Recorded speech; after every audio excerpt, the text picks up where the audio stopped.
I am Daytona, the coast of sun.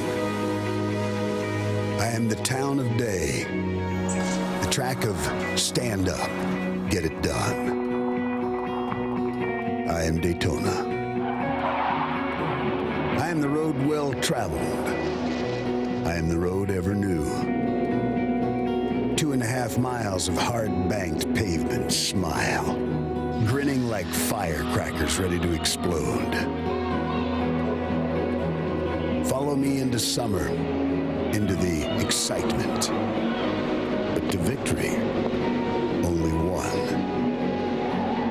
I am the sweat. I am the smoke. I am the heat on your skin and the shout in your throat. I am you, the American spirit. I am rock, I am roll, I am country, I am soul. Ride my roar, throttle my thunder, side by side into the sun. I am you. I play hard, but work harder. I am patriotism, I am pride. I am the 4th of July. I am Daytona. Let's ride. And welcome to race 17 of the 2010 NASCAR Nationwide Series season, and welcome to NASCAR Countdown, presented by Wrangler. The Independence Day weekend means fireworks and friends, family, backyard barbecues, waving the stars and stripes, and occasionally, yes, sporting that Uncle Sam costume. Why? Because it's tradition. But ask any NASCAR fan the best place to spend the 4th of July, and this will be your answer. Daytona International Speedway, where tonight the NASCAR Nationwide Series introduces the next generation, the new car, and the return of some old favorites like the Dodge Challenger and the Ford Mustang. And is anything more iconic in NASCAR than the number 3, driven by an Earnhardt? And speaking of an Earnhardt, in qualifying earlier today, it was Dale Earnhardt Jr. who spoiled Roger Penske's shot at the first 3 spots. That 3 car will start 3rd, not Justin Allgaier to 4th. Starting in the number 2 spot is the 2nd youngest driver in the field tonight, the 3rd Penske driver in that 26 car, Parker Kligerman, which means pole position belongs to the points leader. Brad Keselowski wanted to get the first pole in the new car, and that is exactly what he did. It is his 4th pole of the season. Now, some drivers said they didn't focus on qualifying at all, like Kevin Harvick, who's starting 9th. He said his car was definitely set up more for handling and winning the race, not the pole. Kyle Busch also starts in the top 10. He is 5th. Ryan Newman, a former Daytona 500 winner, he rolls off 8th. But right now, let's hear from our pole sitter. He is on pit road with our Dave Burns. And Nicole, before he took that qualifying run, he predicted that he would be on the pole, and he did it. So are you willing to go like Joe Namath, Super Bowl 3 far, and guarantee the win tonight? No, there's a lot to win in these races. You got to execute on every level, and you just don't know how the race is going to play out. So I think we've got a great shot at it. Our discount tire Dodge Challenger is fast, obviously, so we've got to do all the right things on the racetrack and on pit road and find our way in Victor Lane. The bumpers on these cars are not well reinforced. They're a little twitchy in traffic. So what constitutes working well together here tonight? I mean, that's something we're all going to have to learn as we go. I'm sure somebody will push a little too hard and there will be a wreck. So, we're all going to learn it and kind of have to figure it out. Hopefully you'll push somebody and they'll get a little loose and you'll see it before you actually cause a wreck. But it's going to be very tough to know, and that's just part of the learning process for the drivers in this series. Brad Keselowski and his teammate, that all Penske front row, getting ready to start here tonight. Let's go down to the pit studio with everyone, including Nicole Briscoe. Thank you very much. You know, I have to say, on this night, during this particular weekend, it is truly an honor to be joining you from, as Dave said, the ESPN pit studio. What a great location for us. And I am joined in the pit studio by 2 guys who, dare I say, have collectively spent some 70 years of enjoying the racing here at Daytona. Dale Jarrett and, of course, Brad Doherty. Yeah, absolutely. I mean, I've been coming to this racetrack for over 30 years, and that goes back to my childhood. In the mid-'70s, my uncle, we would load up his big Mercury. He'd throw a big carton of Pall Mall cigarettes in the window, and we would load up and bear down on Daytona from Black Mountain, North Carolina. It was unbelievable. The only stop for more cigarettes and gas. And you'd walk into this place, every year I'd walk in and there was this huge Coliseum. It was the biggest place this young guys had ever seen, and it was awe-inspiring. And I met my hero standing right out here on pit road, Richard Petty, who's actually 73 years young today. So yes, it's just an incredible place for me, and time does go by pretty quick. You may have been here a few times. Yeah, it caught me off guard. That's a lot shorter than what we did in rehearsal. But, yeah, I have been. Yeah, it was, I used to come here. Basically, this was our vacation in my family, in the Jarrett family, because my dad was coming here to race. But we came down a little bit early, went to the beach, spent a little bit of time there. So a lot of years here, a lot of great years, and this is a wonderful place to be on the 4th. The stars of the show tonight, though, not necessarily the drivers, but what they are driving tonight. The NASCAR Nationwide Series debuts that beautiful new car. Nationwide Series, the next generation. There are many enhancements on the Nationwide's next generation car. Among them are the new non-adjustable splitter, which helps control the balance of the car along with the amount of front travel suspension. The new chassis increases the wheelbase from the current 105 inches to 110 inches. This accommodates the larger center section of the chassis. The new spoiler is at a fixed 70-degree angle that controls the rear downforce. The spoiler extensions may be used to adjust aerodynamic balance. The next generation car has a wider cockpit that sees the driver moved closer to the center of the vehicle, allowing a larger safety distance from the outer skin of the car. The drivers also have more headroom, larger side windows for exit, and a taller front window for vision. Nationwide Series, the next generation. And as a car owner, Brad, this is going to cost some money in the short run, but in the long run, this is good. You're exactly right, and it doesn't matter. It's going to cost you throughout this sport, throughout his sport, whenever you do something. So this is a great move. It's so exciting. I am so excited to be here in Daytona to see these new-looking race cars, these pony cars. Get to look at the Mustang and the Challenger, go head-to-head. It's great for our fans. The brand identity is so exciting. I'm fired up. Yeah, as you said, Brad, it was going to be costly anytime, but these cars are much safer. There's a lot of safety issues designed into this car, and that's a good thing, and you can't keep something on the shelf when you have that for these drivers. I remember from something very positive to something, well, the pothole back in Daytona in February that marred the 500. Not that again. Yeah, well, the track is doing all it can to keep that from happening again, which is part of the reason there was some more patchwork done last night. The new patch is about 3 yards in front of the patch that was made after the 500, though the track says this is all a precautionary move. A patch Do for the not patch. expect any problems tonight. You know what else, though, this new car means? Maybe trouble, especially as the drivers try to get a handle on what many are calling a tricky handling car. When NASCAR Countdown returns, we'll tell you why 3 wide tonight could be especially daunting. And then we hit the wind tunnel with Roger Penske as he pits the old car versus the new car. And Earnhardt is back in the 3 car. We will tell you why Dale Earnhardt Jr. says tonight will be the final time he ever drives a car bearing the number his father made so famous. It is all ahead on NASCAR Countdown. Don't go anywhere.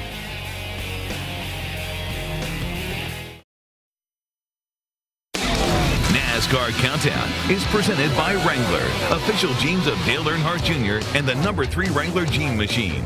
And in part by Pennzoil, Feel the Clean. Brad Keselowski and Justin Allgaier have the honor tonight of debuting the new Dodge Challenger. Brad is going to roll off from the pole position, Justin in 4th. Now, both drivers say not only do the cars look really cool, and they do, but they are also pretty darn fast. For proof, Fallon Bestwick visited the Dodge wind tunnel with the captain. Like a lot of people, I remember the late 70s. NASCAR's a really cool time when the cars were door slammers. They really, really looked like cars you could buy. We had the Chargers and we had the Mustangs and Camaros and Javelins, you know, all running together. It was really exciting because everybody, they had a brand that they loved. And now I think when you start to see cars that they can really identify. You started with a goal of giving the manufacturers some brand identity, but yet NASCAR wants the cars to be aerodynamically competitive. How do you make those two fit together? Dodge came up and said, well, we have a unique look we'd like to offer up for the Nationwide Series. We took a look at it and said, well, you know, that's what we're looking for, is to bring back some of that look as a street version versus just a pure race car. With the aesthetics of the car each of the manufacturers are very different from one another. But with the being able to use, wind tunnels like we're sitting in now, the differences aerodynamically aren't there. Dave, when you look at the front of this race car, what makes the Challenger unique is the nose. How did you make that shape for styling be an efficient race car? Yeah, effectively what you see there is a recessed grille. However, there's a bubble, there's a pressure bubble in which the air effectively flows over it. So I think we hit a home run in terms of having the style, the brand identity, and yet the aero performance tonight, and we have the numbers to prove it. It's been tested, and in all cases the drivers came back with positive comments. It drafts well, the car handles well. We are extremely delighted with what we've been able to achieve. What impact do you think this will have on fans when they see these cars come out at Daytona? I'm excited about it. Already people are talking to us about they can't wait to see this vehicle, on the racetrack. If you could nudge NASCAR in a direction along that way for the Sprint Cup side, from a manufacturer's perspective, you'd like to see that? I don't think I need to nudge. I think the fans will nudge forward for us. They'll see what the beauty of them. They'll be able to pick their cars out. I think it'll happen all on its own. And pretty much everyone agrees on two things. The cars, yes, they look very cool. But despite nearly 7 hours of practice here this weekend, they're also a huge unknown. Yeah, they don't have any notes for what this car may do, and they've been on the racetrack in packs, but not with 43 cars out there. So they really don't have any idea what's going to take place. They know what they've been feeling. They've tried to adjust to that, but they still have a lot to learn throughout this night. I'll tell you what these guys have figured out somewhat. These race cars are very, very loose. They're really struggling with the handling of these race cars. I talked to a couple of young guys, Trevor Bain and Steve Arpin in particular. They're saying, yeah, it's a lot of fun. These things really bounce around and dive around, and they're going to have their hands full, DJ, throughout the night. Yeah, Paul Bernard spun out here the other day in practice. Nobody really that close to him. But this is Daytona. Yeah. You are supposed to have big packs. You're supposed to have 43 cars out there together. What's going to happen when you get in the middle? Well, when you get in the middle, it better be in this situation right here where we see Dale Earnhardt Jr. in the 3 car coming forward. You want to be making a pass in 3 wide situations. The situation you don't want to get yourself in 3 wide is when cars are passing you on both sides. You're going to be headed backwards looking for a hole to get into. But did you see how loose he got when he came through the middle? That's what they get paid to do. Got to drive it. Got to go. Fair enough. But if I'm listening to you two correctly here, experience really going to pay off tonight? Oh, yeah, there's no doubt about it. And I think what we're looking at is with the experienced drivers like Carl Edwards and Kevin Harvick and those people who've been driving this new car in the Cup Series, well, those skills are going to translate over to this car. It's the same thing. These guys just have to get used to driving this new race car that's going to be very, very loose. And these guys in the Cup Series have already been doing that. So I think we're going to see our veteran guys do very, very well, and our young guys make a lot of mistakes and create a lot of action. We did see a bit of it in qualifying. What about that high line? Yeah, and that's where experience is going to come into play too. With a loose race car, you have to get up to the top of the racetrack. You don't have to turn the steering wheel as much. So we'll see eventually these guys move up to that top of the part of the racetrack. But you have to understand, racetrack is very rough up on top. We see some of these cars, look at them bouncing around right there. So you're up there running, you're going to be in packs of cars, people right on your bumper, making you even looser. Not much room for error, but they're going to have to be up there running. Well, one of the other challenges to this new car, it has to do with the crew chiefs, because that notebook they've been compiling for years now is down pretty much to a single sheet of paper. It's an element of the unknown, what to do or not to do to make these cars better. And to answer that, we go to our championship crew chief. Tim Brewer is in the Craftsman Tech Garage.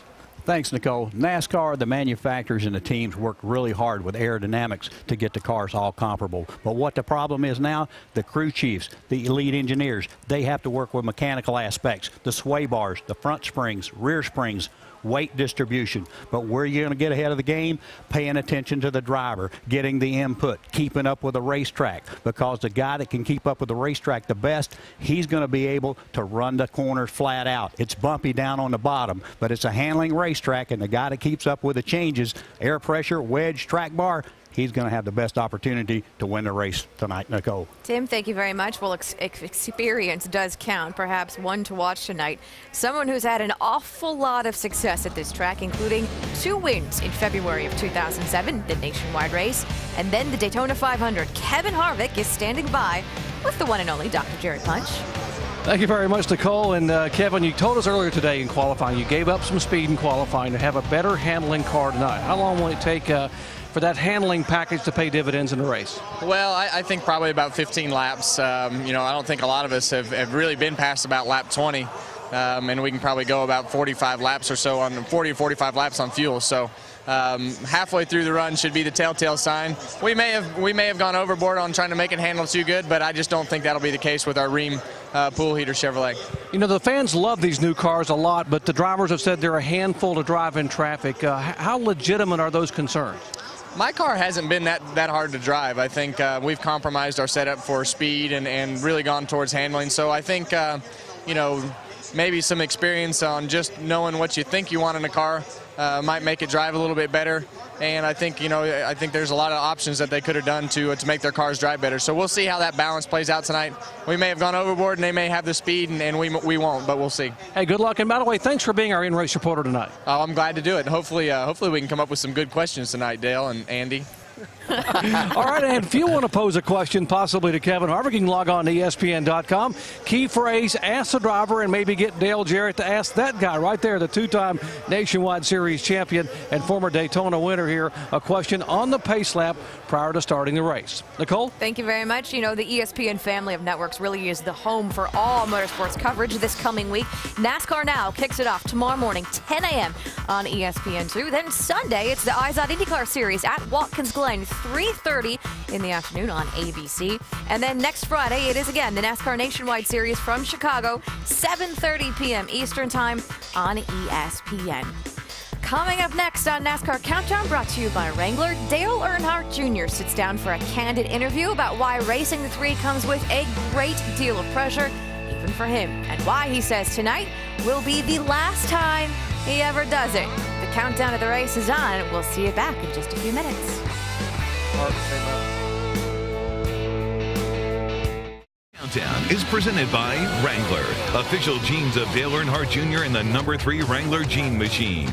And in part by Nationwide Insurance. Enter this code at codespotter.com for a chance to win a Roush Ford Mustang.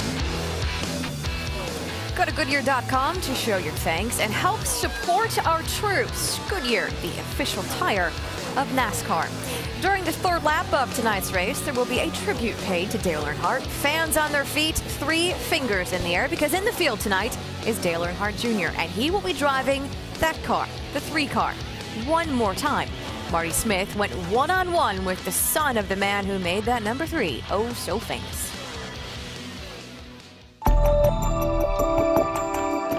Anybody have anything left?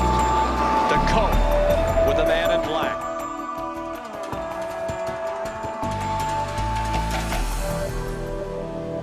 And Earnhardt loses it, goes on the grass. Incredible piece of driving by Earnhardt. They come toward the line. Who will it be? Dale Earnhardt will come to the caution flag to win the Daytona 500. Before there was an intimidator, Dale Earnhardt was one tough customer. Now, Dale Earnhardt Jr. will bring his father's blue and yellow Wrangler number 3 car back to Daytona. There's a lot of different emotions, that it brings up when people say, here the 3's coming back.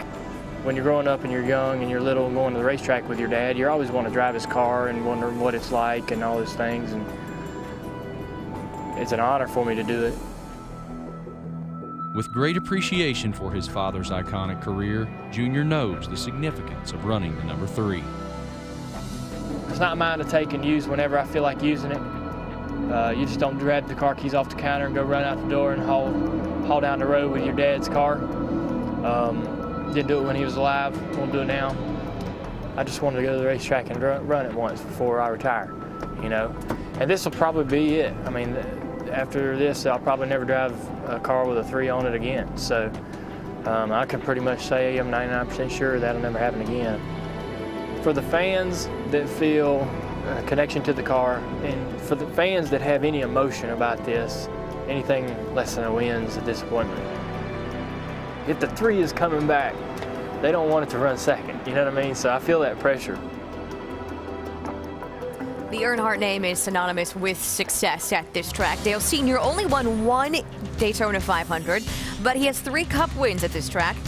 But he did also win 5 in a row here in the Nationwide Series between 1990 and 1994. As for Junior, he scored 7 total wins at this track between the 2 top series. Yes, numbers are important, and the 3 certainly carries its own legacy. But not only does Dale Earnhardt Jr. carry his father's name, he's now carrying his number, but he also carries the bulk of his fan base. Your father was very successful, Dale. What is it like to grow up the son of a successful dad? Yeah, there are certainly huge expectations, and people expect you. My dad won 50 races and 2 championships. That's what everybody expected when I got in a car. Dale Jr. has carried an even bigger burden with him. He's the son of the legendary Dale Earnhardt, and to try to live up to those expectations, pretty much impossible. You know, if we look at Dale Jr. and his record, if his name wasn't Dale Earnhardt Jr., he won 2 championships in the Nationwide Series. He's won 18 Cup races. He's finished in the top 5 of the points 3 times. Those are great numbers. He's won the Daytona 500. So if his name wasn't that, we would be talking about a really, really good race driver. But because the expectations are so high, people seem to think that what he's accomplished so far isn't nearly enough. Now, he's brought some more pressure on himself tonight by driving this number 3, but I think he's ready for the pressure to put this car in victory lane. Well, from that Dale to our Dale, we have to let you go because you have to get over there. He's got to get up into the booth with Alan Bestwick and Andy Petrie, so we'll see you in a bit. Yeah, looking forward to it. This is going to be a great race. Got a good view up there, yes. too. Well, hey, the new car is full on going to be on display tonight. 43 of them soon going to take the green flag with a couple of Dodge Challengers leading the field. Mike Massar, though, is standing by with the driver starting second. Yeah, and I would say he's a bit of a surprise, too, Nicole. Parker Kligerman qualifying on the outside of the front row tonight. You've got a teammate on the inside of you, a teammate behind you. What's going to be like when you storm down into turn number 1? Hey, you know, there's a reason they're teammates. They're going to help us out, and I think, you know, I'm going to do all I can to help them out, too. It's great for Dodge to have this new Challenger up front. Front row for Penske is the first time in Nationwide Series to have the front row locked out. Discount Tire locked out the front row also. You know, this is a great day for our team and Penske Racing and Dodge and Discount Tire. And, you know, I think the big thing is if we can do what we've been doing all weekend, which is work as a team, we'll be great, and we'll have a good race. And still a few unknowns, Nicole, for this young man. Only got 20 laps of practice this weekend. Thank you, Mike. Thank you, Parker. And you were watching NASCAR Countdown from Daytona International Speedway. We are back 22 minutes and counting to the green.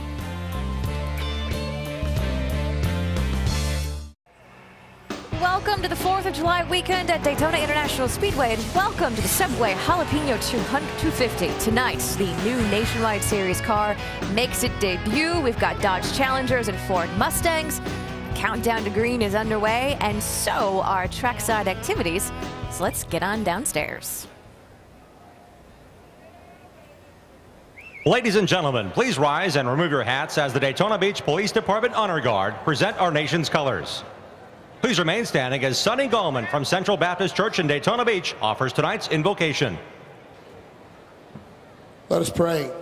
Our God, we are grateful for this night that you've given to us to enjoy. We're grateful for the troops around the world who fight for freedom and protect us each and every day. We ask that you'd be with the drivers and with their crews and keep them safe. And in the words of the great Hal Marchman, we close by saying, Shalom and Amen. In honor of our troops, please place your right hand over your heart and welcome from Palm Coast, Florida, Tiffany Thomas as she performs our national anthem. Oh, say can you see by the dawn's early light what so proudly we hailed at the twilight's last gleaming, whose broad stripes and bright stars through the perilous fight o'er the ramparts we watched were so gallantly streaming, and the rocket's red glare, the bombs bursting in air, gave proof through the night that our flag was still there. Oh, say does that star-spangled banner yet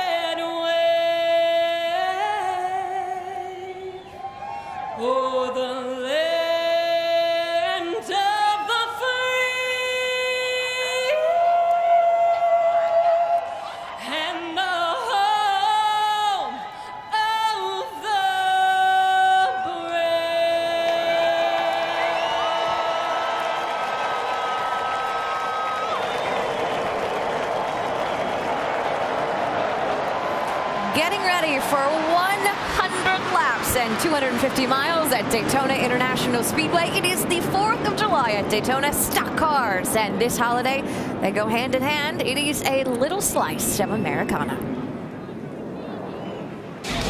Subway Jalapeno 250 at Daytona is brought to you by Subway Restaurants. Subway, race hard, eat fresh. And Nationwide Insurance. Enter this code at codespotter.com for a chance to win a Roush Ford Mustang. Aerial coverage brought to you by Goodyear. Go to Goodyear.com to show your thanks and help support our troops. Goodyear, the official tire of NASCAR. A lot of things to look forward to tonight. We've got Dale Earnhardt Jr. in the 3-car, and it is the debut of the new Nationwide Series car. Brad Doherty, what are you looking forward to most? I just think it's going to be a great evening because of so many of the unknowns. And throw in there a couple of veterans who haven't raced in this series, in particular one guy, in over 20 years, and that would be Greg Sachs. He had a win here almost 25 years ago. He's starting in the top 10. We have Ken Schrader, one of the great racers of all time in this field tonight. So some great veterans mixed in with some young guys with a lot of unknowns. I hope this is not the first time that we have to have 3 chances at a green flag start. It is also an interesting front row. We've got Brad Keselowski on the pole, starting next to his young teammate Parker Kligerman. And you mentioned unknown earlier. One of the unknowns earlier today was the weather. Mother Nature appears to be playing along for now, but unknown, that's pretty much just the car at this point, right, Alan? Unknowns are what's going to make this night a little bit of a primetime mystery, Nicole. Thank you. Dale Jarrett's made it upstairs alongside Andy Petrie. DJ, the guys buckling into those cars we're seeing down on the grid right now. A little bit of an edge right now? Yeah, just a little bit. A lot of apprehension from these drivers because they really don't know what to expect. They haven't been in the type of pack they're getting ready to be in. So we've heard all the talk about how the cars are driving, how aero loose they are. So these guys are not exactly sure what to expect. So they're a little bit on edge, you might say, right now, but they'll be fine as soon as they settle in. Now, crew chiefs have some unknowns as well tonight. Andy, tires, strategy. What are we going to see? Well, you're right, Alan. They've had a lot of time on the track and well prepared through testing and all that, but it's still a very much of an unknown how they're going to race and how the tires are going to wear, how the car's going to act as the tires wear. Fuel mileage. People really don't know for sure how far they can go on fuel till they make that first run in traffic. So it's a lot of calculations going on down there. They're starting their very first page of their notebook on this new car tonight. Now, I like the big guy's line about 3 attempts at a green flag start. But really, what are we going to see? How wild is this going to be? Well, I think the start's going to be relatively tame because I think the guys want to get in and see exactly what to expect. But once they get the feel of this, we're going to see some really exciting racing. I almost disagree. I think it's going to be wild from the start. I think we all agree that it is a night full of unknowns, including an unknown about the weather. There have been showers in and around this racetrack area all day. We are dry, though, ready to go racing. We think the weather picture looks pretty good. But that's an unknown, too, because it's Florida in July, and we'll keep our fingers crossed about that. We just hope for a safe race tonight, an exciting race tonight, and a spectacular debut for NASCAR's next-generation race car. So on the grid, you'd see they've cleared away a lot of the crew members. The drivers are all buckled in. And now what we need to get this thing started are those famous words they're about to give trackside. Ladies and gentlemen, please welcome Subway Restaurant spokesperson, Florida native and Buffalo Bills rookie running back C.J. Spiller, as he delivers the most famous words in motorsports. Gentlemen, start your engine! All right, man. Crank up here, guys. The newest Buffalo Bills is fired up. Fired up, buddy. 1, 2, 3. Go about 39 right now. Fired running cages look good. 10-4. Just give me a couple of laps notice if you need me to start shining our feet up here to help you down there. Nicely done by Mr. Spiller, and so here we go. With all of the talk that's been going on these last few days around this racetrack, we're going to see who's going to become the first winner in NASCAR Nationwide Series Next Generation race car. Here are some of the former winners in nationwide competition at Daytona in the field. They include the man highlighted there, Kevin Harvick, who is our in-race reporter tonight. Of course, Kevin won here in February of 2007. It was the opener of a huge weekend doubleheader for him. Checkered flag in that car on Saturday. He won the Daytona 500 the next day. We talked to him next.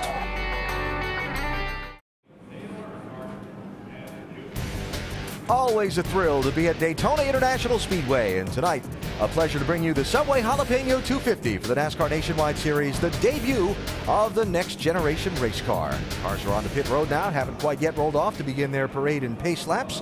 When they do, we will have a ride on board for you with 8 high-definition onboard cameras ranging from Dale Earnhardt Jr. starting on the inside of row number 2, all the way back to 27th place on the grid, Stephen Wallace. And we'll ride along with those drivers. And we expect, particularly this view, looking at the drivers, it's going to give us some spectacular pictures tonight.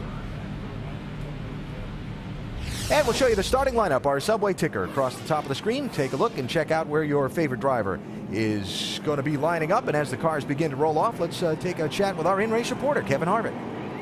Hey, Kevin, Dale Jarrett, the ESPN. You have a copy? For Dale. Hey, Kevin, our first question comes from our ESPN mailbag, and Mike in St. Louis, Missouri asked, what are the main differences you've noticed in the new car?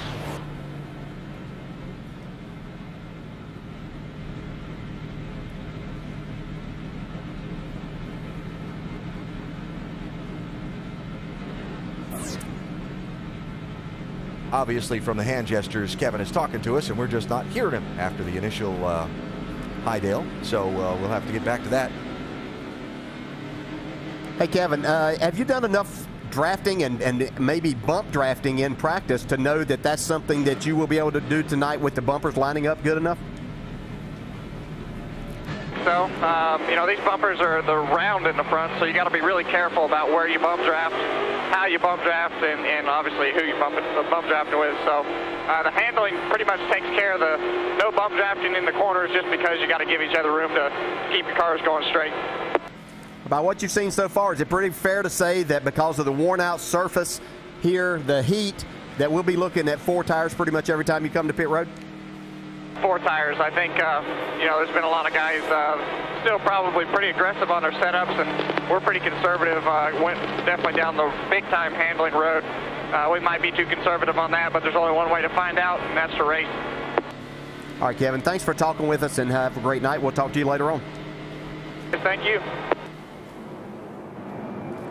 Kevin Harvick lined up 9th on the grid. You saw him index the steering wheel, get back at his place in line, set the pit road speed limit on the tachometer, double check things, and he'll be ready to go in another 2.5 more pace laps. Have some time, so let's squeeze in a commercial break here before we go green. We'll come back with plenty of time before the Subway Jalapeno 250 gets underway.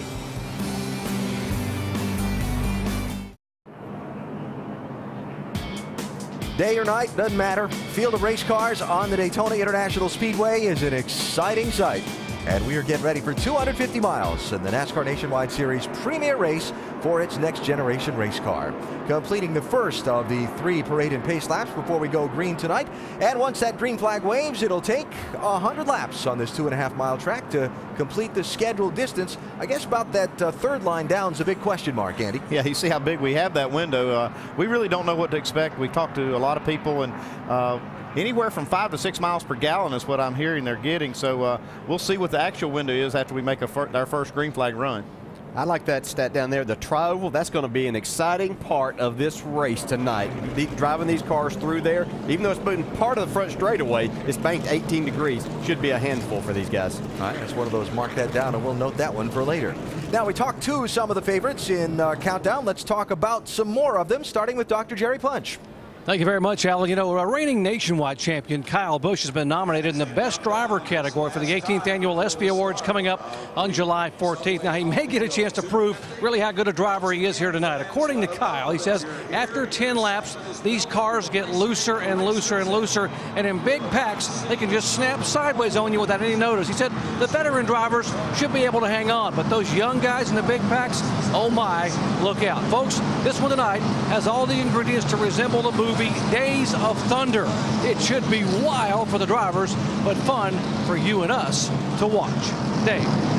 And Doc, together with his teammate, Joey Logano, people have been asking this week, will the dominance of the Joe Gibbs racing cars the last couple of years in Nationwide continue, or will this car be the great new equalizer? Well, if you talk to the 20 team and crew chief Kevin Kidd, he says equalizer. He says it's just another opportunity for us to shine. Joey Logano starts 10th today. Shannon? Dave, funny you should mention the word opportunity. Another driver looking for an opportunity tonight is Carl Edwards. He's looking to close the 247-point gap between himself and points leader Brad Keselowski. So the last thing Carl Edwards needed this weekend was a vibration inside that race car. Unfortunately, that's exactly what he had. The team spent all of final practice yesterday trying to diagnose the issue. They told me it was the driveline angle. They feel like they found the problem, they fixed it, and they are confident in that car out there tonight. Mike? Reflecting on the first super speedway race working with Justin Allgaier, crew chief Chad Walter said he was surprised at how advanced his drafting skills were. In the year or so since, Walter says there's been steady progression.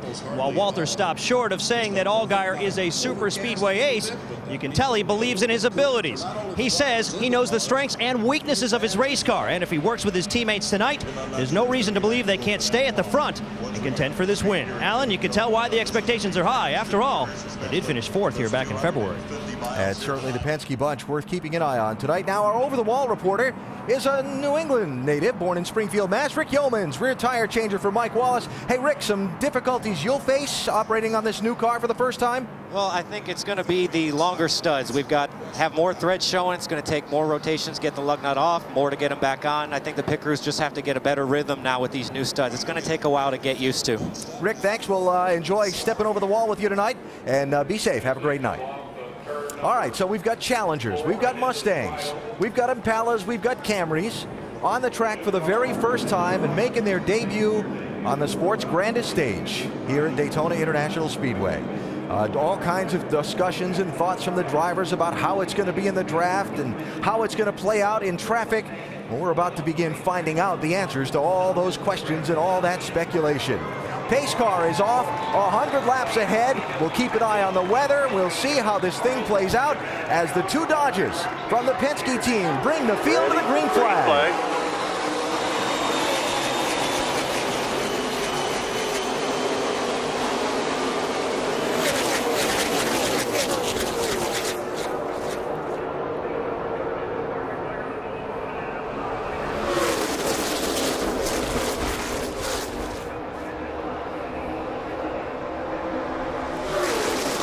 Who's going to lead this first lap down the backstretch? The two Challengers from Penske are leading. Yeah, I'm watching Dale Jr. That's exactly what I was thinking. He's going to get a push and try to go by the inside. He had laid back. Here comes Kyle Busch giving him a shove. Now remember, here at Daytona, the yellow line on the inside of the racetrack is out of bounds. You can't go below that yellow line and advance your position. So we'll see if Junior finds some running room here as he's about to clear Kligerman off of turn 4. I think Brad's going to get here first with a big push from Junior.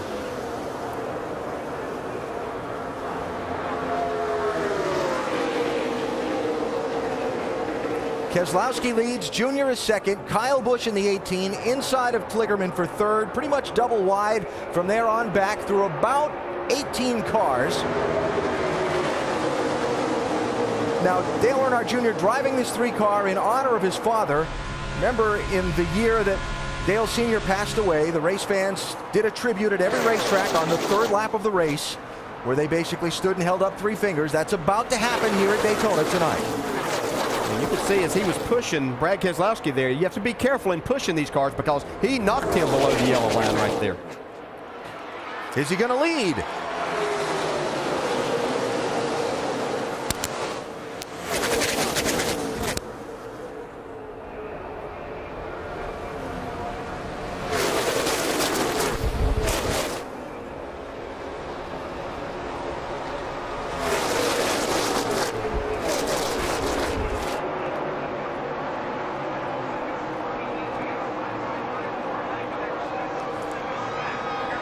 How about this? The 3-car to the lead on the 3rd lap at Daytona. How appropriate this is now. See if he can hold it. Yeah, that car's pretty loose right there. He's getting a big push, but he's so loose he can't get to the throttle. Got to get back to the line first. That's Kyle Busch behind him.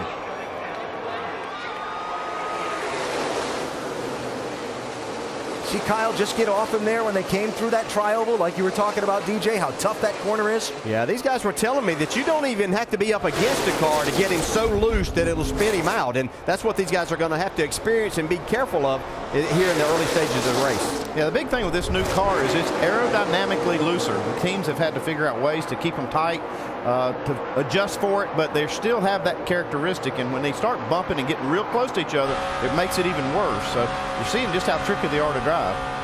This is on good tires, too. Yeah. Yeah, we heard him report that Kyle Busch said that after about 10 laps, these cars just continue to get looser and looser. There's the bump into the tri-oval. Ooh, that's a dangerous place to be doing that.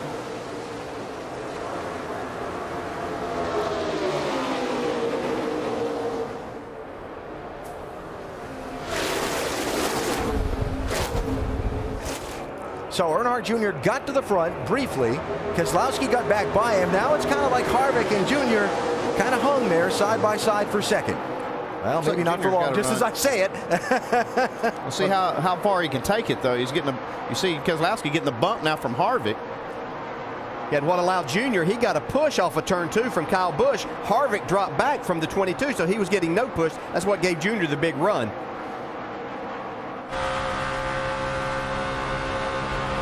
Remember that one of the things we talked about during our coverage of qualifying, we were talking about the two different types of setups under the cars. The coil-bound setups that are faster, but maybe a little more unstable, and the conventional setups. And Harvick giving up some speed in qualifying for the stability in the race. Let's see, he's up to racing for second. Yeah, but it really hasn't taken effect until the tires get worn and get hot. That's when you're going to see that kind of setup probably come to the front even more. The coil-bound setup is something that NASCAR has opened up the rules on front springs at this track for the first time, and now these teams are able to play with it. And you see Junior still fighting on the outside. I mean, looks like he's probably kind of committed to that outside lane for a while. Yeah, and you talk about that coil binding setup. It uses and literally can abuse the tires if you're not careful. So the conventional springs are a lot easier on the tires, and that's, as you were saying, Andy, we'll see that come into effect after they get 15 or 20 laps on it. Now that lead pack under power heading down towards turn 1. You saw Kevin LePage's car off the pace on the apron. Got one spun in 4. Do have one spun, and wow, big crash. Jennifer Joe Cobb in the 27 and Johnny Chapman in the 43. Fire, can I get out yet? Yeah. Caution flag for the first time.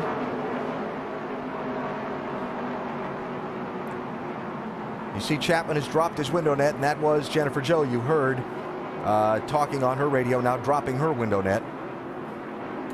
And so the first crash comes 6 laps into the race up in turn 4, pretty well back in the pack.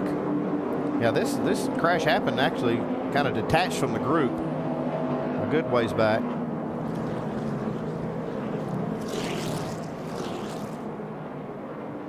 I think the look we're going to see of this is picked up in progress already.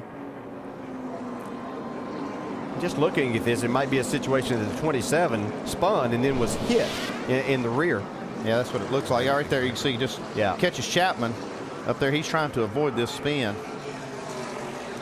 It looked like the 27 maybe hung the left front down on the apron, caused it to get loose and shot up in front of Johnny Chapman. That flash fire went out as they stop here. Pretty significant fire. Wow. Yeah, that was kind of right there pushing it in her window. Yeah.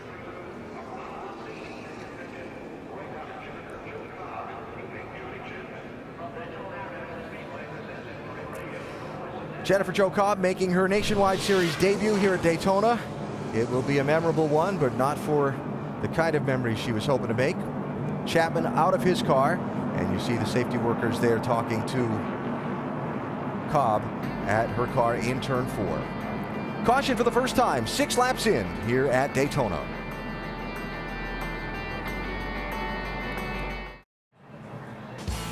The Subway Jalapeno 250, powered by Coca-Cola from Daytona. Make sure to go to NASCAR.com for all your latest NASCAR information. Check out that sky. Pretty ominous looking, but pretty. We'll hope that all the weather stays away from the speedway. Right now under caution for the first time after a 2-car crash up in turns 3 and 4. Both Jennifer Joe Cobb and Johnny Chapman out of their cars and have gone to the care center for their examination. Dave, what do you have? Alan, as you know, Parker Kligerman qualified the 26 car on the outside of the front row. Had some interesting thoughts after that first run. Listen to the nerve of that 19-year-old. Wow, that had to be the most insane thing I've ever been a part of. The 3 and the 18 were just being idiots, so I was trying to back off them, and sure enough, they almost wrecked us all right there. I had to back out of it just ran the back of me. Idiots, huh? Well, the 3 and the 18 may go and win this race, too, so Parker may want to work with them rather than be angry with them as the night goes on. Alan? If Parker stays around long enough, he'll realize that that's the kind of things that are going to happen at Daytona and Talladega all the time. I had a spotter one time, was a spot for one of my drivers. He said, the driver said something about everybody's acting like idiots. He said, hey, you're all idiots. Just keep pedaling. If you're with us for our coverage of qualifying earlier today, you saw Reed Sorensen in his backup car really throwing some sparks out behind that machine. He was just on pit road a minute or so ago to have some adjustments made to try and remedy that situation. Yeah, after qualifying, they went back and made some adjustments and had to start back in the rear. But you can see right here, they're trying to make some adjustments to keep this car off the ground because this is a backup car. They had limited practice with it, and everything being so new, it's really hard to predict where to set this thing, and just without a lot of laps on it. Tim Brewer in the Craftsman Tech Garage. What were they doing? Tell you what they're trying to do, Alan. They're trying to raise the car up on the right front, because on the right side here, this is the trailing arm cross member that sits in the center of the car, and it's probably dragging right here in this area. But what this controls is a trailing arm that controls back here at the rear wheel. But the exhaust pipes comes out on this side also, but these areas right here, along with a K member up front, if it's hitting, when it bottoms out, it literally lifts that tire off the ground, and it's very unstable for the guys driving the car. You kind of want those tires on the ground as best you can have them at 190 miles an hour? As possible. I would think so. So Sorensen back out after adjustments to his car, and we continue the cleanup from the first caution here at Daytona, as you see some of the safety workers continuing down there inside turn number 4 to remove those cars and clean up any of the debris. Yeah, I was just thinking, those two cars that crashed, that was both the Baker Curb Racing Team's cars. First next generation race, and both your race cars 6 laps in. That hurts. Yeah, that does hurt when you get both of them in one wreck.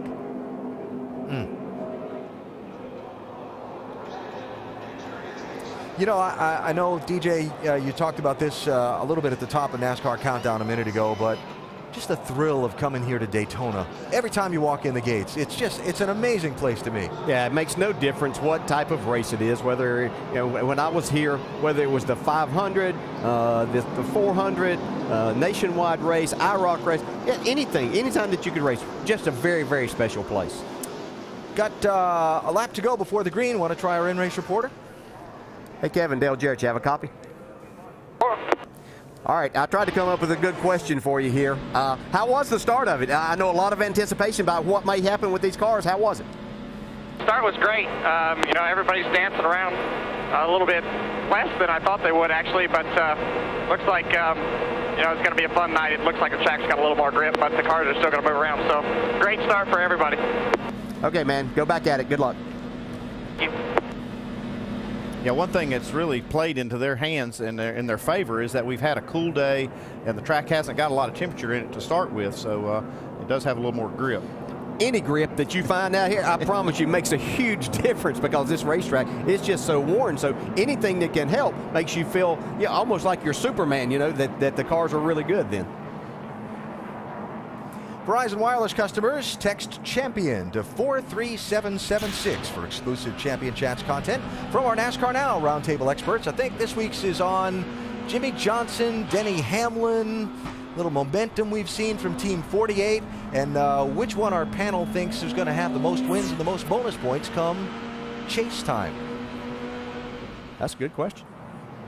They had pretty good answers. Yeah. Jennifer Jo Cobb treated and released from the Infield Care Center. Good news there. All right, so we had the first pole with the next generation race car. Went to Brad Keselowski. He led the first lap. First lead change.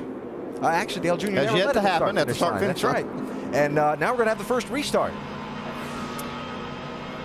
Enough of the first until we see who the first winner is. Right. Okay. I was getting that look from Andy like, okay. Yeah. I like for Brad to keep leading for a while, though, because he's got Dale Jr. on his bumper right here. And I know Harvick's car's good, but I think, as we've heard him say it, that's going to pay off for him later on.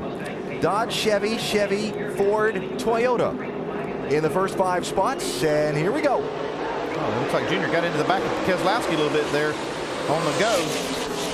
These cars really accelerate a lot faster than they used to here because they've got about 150 almost more horsepower.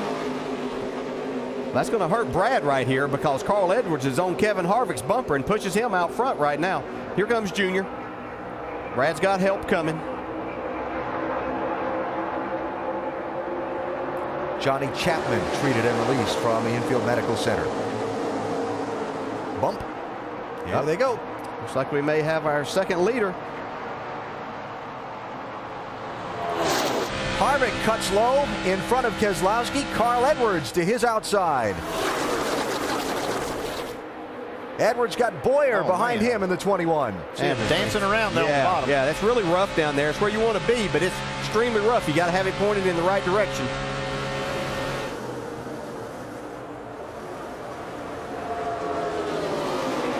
Really interested to watch how some of these drivers, like you saw Keselowski there, he bumped Harvick on the short chute, but he backed off him going into the tri-oval.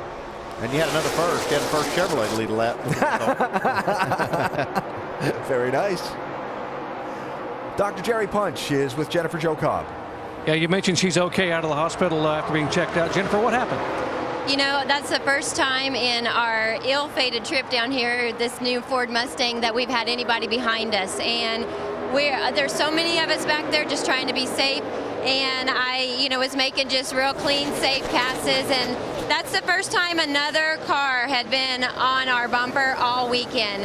And the rear end just did not hold. I mean, he did nothing wrong. I hate it for Johnny Chapman, and I hate it for our team because they work so hard. This is definitely going to take a financial hit for us. We may not be back. We may have to retract that 3-race deal with Baker Curve because this actually is going to hurt us in that department. But we'll see y'all next week in Chicagoland with the number 13 driven male and the Iowa, our Camping World Truck Series. That's going well, so we're going to focus there for a while. Tough night for Jennifer Jo Cobb, baby. All right, Doc, thanks. So, great fight for the lead. Harvick inside, 33. Edwards outside, 60. How about a little side draft in there? Yeah, I think that was unintentional, though, because I think he got loose and he just followed his car down there. I see a lot of guys just aiming these cars. I mean, it's just they're dancing all over the place. I don't know how they can afford to be doing this bump drafting, but they're getting away with it. Wow. Yeah, that's Clint Boyer we're watching right there. He started back a little ways. He's made his way up towards the front. Earnhardt Jr. got put in the middle there like you were talking about. The wrong way. He's going backwards. Gives up a couple of spots there. Yeah, there's just nothing you can do except try to find you a hole whenever you get put in that situation. Car gets so loose with cars on both sides of you. And you see Harvick now getting passed by quite a few cars. Must have had to get out of the throttle. Well, we're getting up to lap 14 now. The handling's going to start going away here. What handling there was on things to start with. The tires were kind of holding them for a while. 3 single file at the front. You're looking back at the double file race for 4th. Talked about Harvick losing some spots. Shannon? Well, Kevin Harvick has been very good all weekend, guys. You heard him in qualifying today. You heard him in countdown. He said that they've given up speed in order for drivability. One way that they've done that is with the conventional spring setup. They are not coil bound here tonight. They said during the test in May, they went out with a coil bound setup. The car was very edgy, so they tried something new, and they think it's really going to pay off for this team here tonight. They said that they won't be fast as the rest of the guys, but they will definitely have the handling, and that they feel will win them the race. Guys? Shannon, thanks. Look at Carl Edwards working that wheel. Well, so they're talking about good handling cars. That's a relative thing right now. None of these cars are really handling that great. Goes Boyer. Yep, there's another leader. And that is a car also that went back and forth between coil binding and the bigger springs. And Clint Boyer told me, he said, I could drive it the other way, but I would be a passenger more than a driver. He said, I'm in control better with these springs like this. Now he's in the lead. They see another guy that can drive a car out of control. Kyle Busch up on the top now with some momentum. And let me just clarify. Yes, the onboard was Kevin Harvick, but Carl Edwards had his hands full down at the bottom of the racetrack. For the lead, Justin Allgaier in the 12. And he's got no help. You see that 21 get sideways, get in the corner there? They're driving these things. They're earning every dollar they're getting paid for this. Now, Clint Boyer's a dirt racer. He's a little used to backing a car into the corner that way, yeah, but not at these kind of That's right, speeds. yes. Yeah. 3 wide. Logano up top. Now that put Kyle Busch in the middle in a way that he didn't want. We saw him go 3 wide and make a pass a while ago. When you're getting past, that's a terrible place to be. See how he handles it here. He's back 3 wide again, his teammate on the outside. While we watch this, Dr. Punch is caught up with Johnny Chapman. Yeah, back at the hospital. And Johnny, from your vantage point, what happened out there? Well, I was trying to stay back there out of the way and let everybody go. And Jennifer come up on me there pretty hard, so I let her go on and let her get. Didn't want to be drafting with anybody right now. My car was really good, and let her go on there in front. And I don't know, she got loose and spun getting in the corner. And you know, at that point there's nowhere to go, and she just come back up the track, and I got collected. But man, I hate it for these guys that's worked so hard to get these cars going, and just terrible. I hate it for them, and they worked awful hard to get this to happen. And man, I just I thought I had plenty of room there, but run come up short. Happens in a hurry here at Daytona, baby. All right, thanks. Joining Chapman and Cobb in the garage, we saw Kevin LePage off the pace earlier. His car was pushed to the garage, and Morgan Shepherd just coasted down the pit lane and made the left turn into the garage. Paul Menard, 98, trying to move forward. He's got Kyle Busch and Brad Keselowski with him. Joey Logano giving up some ground on the outside in the 20. And how about this 15? I talked about earlier, some drivers just having a knack for drafting. That's Michael Annett in the 15, and he just seems to have a feel for this big track stuff. It must be an instinctive thing. I know there's so many drivers that are good at it. You see Jamie McMurray. Dale, you are the same way here. I've never really been able to figure out. You can't put your finger on what the skill set is that makes you good here, but it's like an instinctive thing. Yeah, I had good race cars, though. I won't take that credit, but he does an excellent job. My son Jason spots for Michael Annett, and he says he really does a good job. He's very calm in the car, but really enjoys this type of racing, and that's half the battle if you do enjoy coming here and running in these type situations. Now you see Dale Earnhardt Jr. trying to come back around to the outside of Michael Annett. Jr. has fallen down to 11th spot. He's racing Annett there for 10th. And he's got one of the young drivers for his junior motorsports team, Steve Arpin, right behind him in that 7 car, getting some Daytona drafting experience from the boss. Well, if he can hang with Junior, he can learn a lot here. Got more for us, Dave? Yeah, interesting to think about what they must be going through in their mind. Actually, the driver and crew chief, Tony Eury Jr., on Thursday, Eury told me that they had 2 setups they wanted to put in the car, and the one they went with was the one that helped the car recover faster after he got shuffled out of the draft. We haven't seen much recovery here, so I'm really glad they didn't use the other one, but they got to be thinking, man, this shit takes a long time for us to get back up to the front now. Do remember, though, that they didn't run in packs like this in practice, so a lot of the things we talk about, the things that are unknown, they're finding out now for the 3 car. Hard to recover. That's interesting stuff, Dave. Yeah, it really is. And just as it was pointed out earlier, too, I think Kevin Harvick said it, that they haven't really put much more than 20 laps on a set of tires at one time or being out there for that long a time. So they're in unknown territory right now, too, as to what these cars will actually do. And interesting to note that 20 laps in, the lead pack has pretty much strung out single file, and we're beginning to see some guys hunt that high line around the racetrack to try and compensate for their car's handling or lack thereof.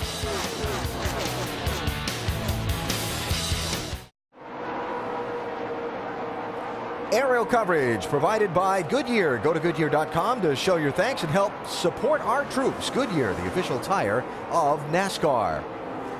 Great look at the fight for the lead here at Daytona in the Subway Jalapeno 250. Clint Boyer's got it. Kevin Harvick trying to hold off Kyle Busch for second. And an interesting drafting partner choice a second ago for Brad Keselowski.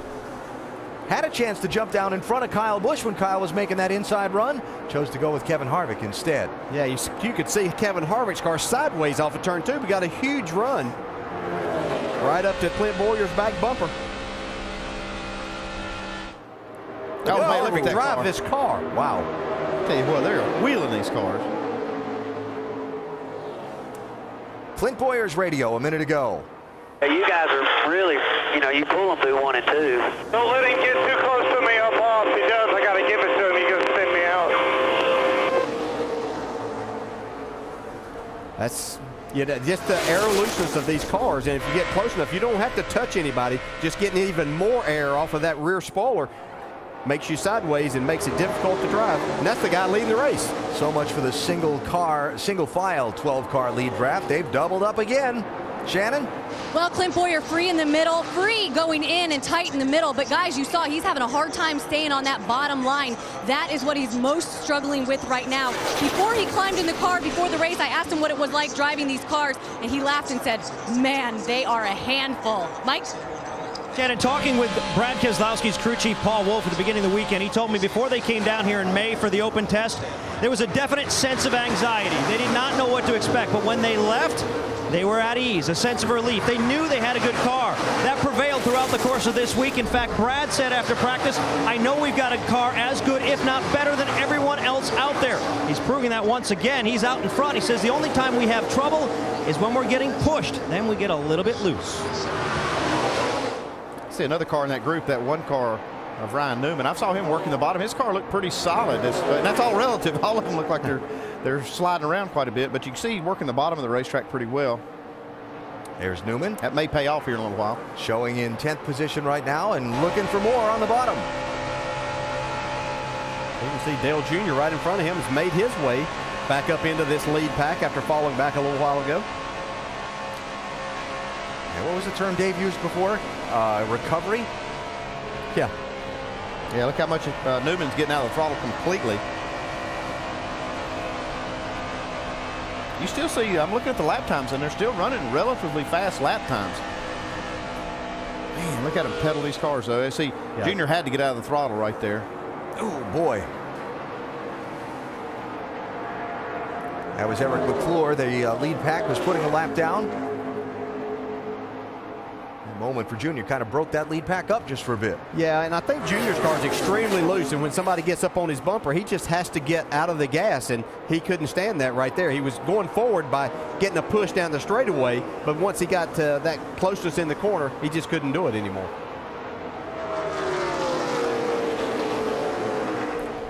"30 laps into this run. Let's talk about some pit strategy. On the only caution we've had so far, we saw some of the cars in the back part of the field dive onto pit road and make stops, but none of those cars are in this lead pack.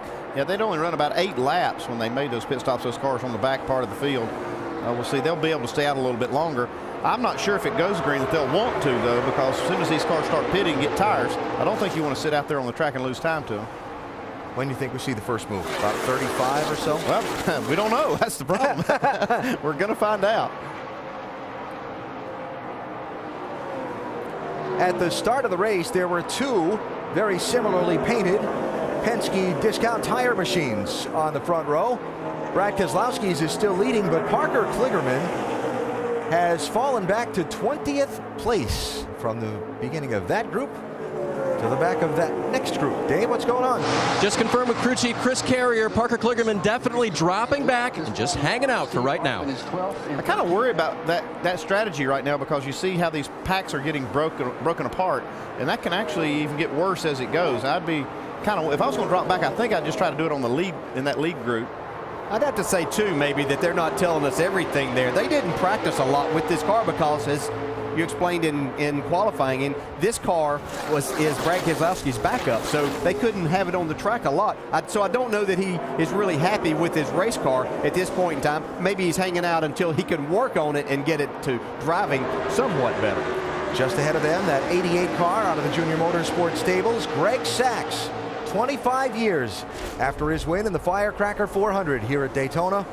Back again, 1 race shot for Sachs. That company that sponsors that car, he owns. He's one of the principal investors in, and they are going to sponsor the 88 car with Ron Fellows at Watkins Glen and Elliott Sadler for a number of races. And Sachs right now running in 18th position.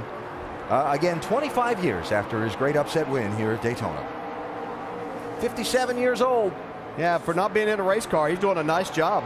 Here's the answer. Pit stops. I got a split behind you. Caution. Caution is out. If they don't get hit. Oh, my goodness.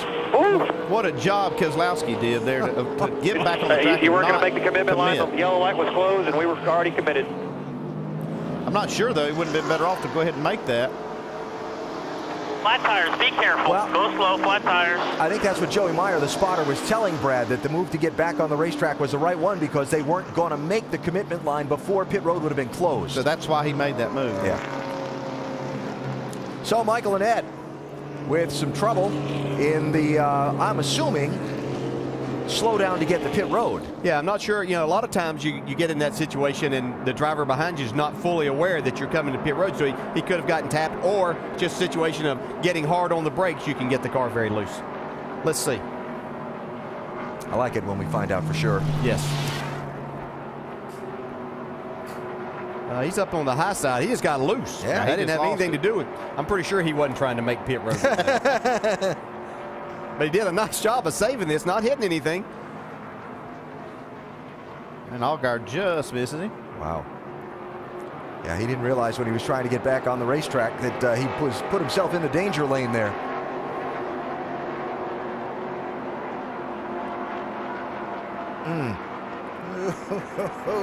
Man. Close call. It's not surprising, though, that these Dodges are the first ones to try to make a green flag stop. They're making a lot of power, and that doesn't bode well for mileage, so they were coming to pit road right here. And you can see, I mean, they're out of control trying to get their car stopped and still made this move. Back onto the racetrack. You see the commitment cone there, center of the picture, so the beginning of the pit road speed limit, rather. We cannot afford a penalty here. Cannot afford a penalty. 4,700 at the line. 47. Spin behind you. Caution's out, spin out. Come on, watch him outside, outside, outside, outside. There you go, come on. A good job of spotting right there. Yeah, it was. I'm sure Justin was probably thinking, I'm pushing this throttle as hard as it'll go, but this is as much as I can get. Here's Brad Keselowski's radio. Watch the yellow line here. Oh, crap. Got to spin behind you. Caution. Get up. He's behind you. Come on. Watch out, watch out. Get going. Move. Got busy, didn't it? Yeah, my goodness. Good job, though. Joey Meyer, the spotter for Brad Keselowski, longtime spotter for Martin Truex Jr. And wow, very animated. Yeah, nice job. And that's one of the things that's really hard, because you say, okay, they weren't to the commitment cone, but they had committed to pit road, but it was going to be a penalty if they would have gone on to pit road. And so they did the right thing by being able to get back out there. But that's something that I think has been a struggle as far as the rules go, but that's what the rule is. Well, I'll tell you what, all these leaders, all these guys glad to see this caution come out, though, so they can get 4 new tires on these cars and make some chassis adjustment. So in all that mayhem, Kyle Busch became the leader. Brad Keselowski and Justin Allgaier went back to 9th and 10th. Michael Annett limped around. He's on pit road, getting fresh tires, looking to get off pit road and come back around to the field. Obviously, he's come in before the pit road was open, so he'll start at the back of the line. And 34 laps into this race, these pit crews are going to get a look at a set of tires off these race cars with pretty much a full fuel run on them. That should help to see what the car is doing and how it's acting. You can look at those tires and read it. Doc, they're coming to you. 55 miles an hour. They reminded Kyle Busch his pit road is also worn out as the racetrack is going to be slippery. He stops okay. They're going to put 4 tires on. Going to top it off with Sunoco fuel and make an air pressure change. Dave. Dale Earnhardt Jr. has a Sprint Cup pit crew. He says, I don't need anything. I'm loose and tight, but I do need Sunoco fuel, and I will take 4 Goodyear tires. Shannon? Kevin Harvick, bottom left, said it would take 15 laps to figure out how the car is. So far, it's good. No changes, 4 tires. Mike? Ryan Newman complaining his car's just a little bit tight. They're going to take 4 tires as well. They're going to go down a round and a half on the track bar. Going to try to free that car up a little bit. They're away. A very clean stop for the 1. Our Nationwide Insurance race off pit road. Wow. 7 spots, 4 tires for Keselowski. Now, remember what Rick Yeomans, our over-the-wall reporter, told us? These pit stops might take a little longer because of the longer studs on the car. Let's watch. All right, the G&K Services Chevy and Mike Wallace is terrible right now. Very loose with somebody pushing.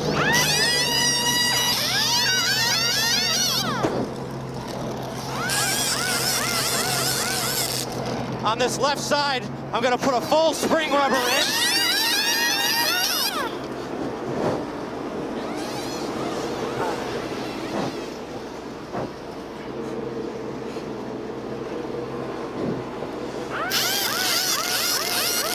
There we go. Full rubber in the left rear and 4 rounds down on the left rear. Pretty big adjustment. Way to go, Rick. Caution out for the 2nd time tonight at Daytona.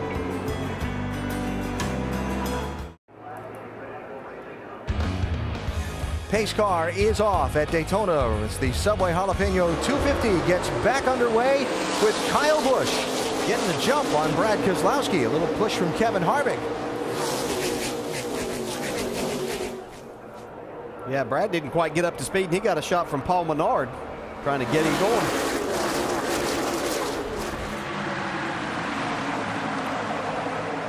"37 cars on the lead lap. Danny Eflin was the lucky dog, a free pass recipient on that caution. He's back around in the mix.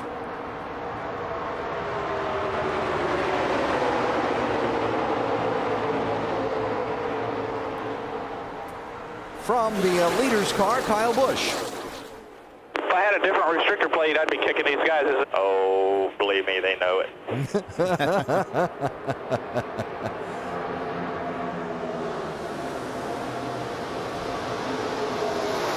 Obviously, that a discussion on the various horsepower comparisons of different makes of cars in Kyle's mind. And that's what governing we're them. referring to. Some of these other engines, the older style engines, can run just a slightly larger tapered spacer.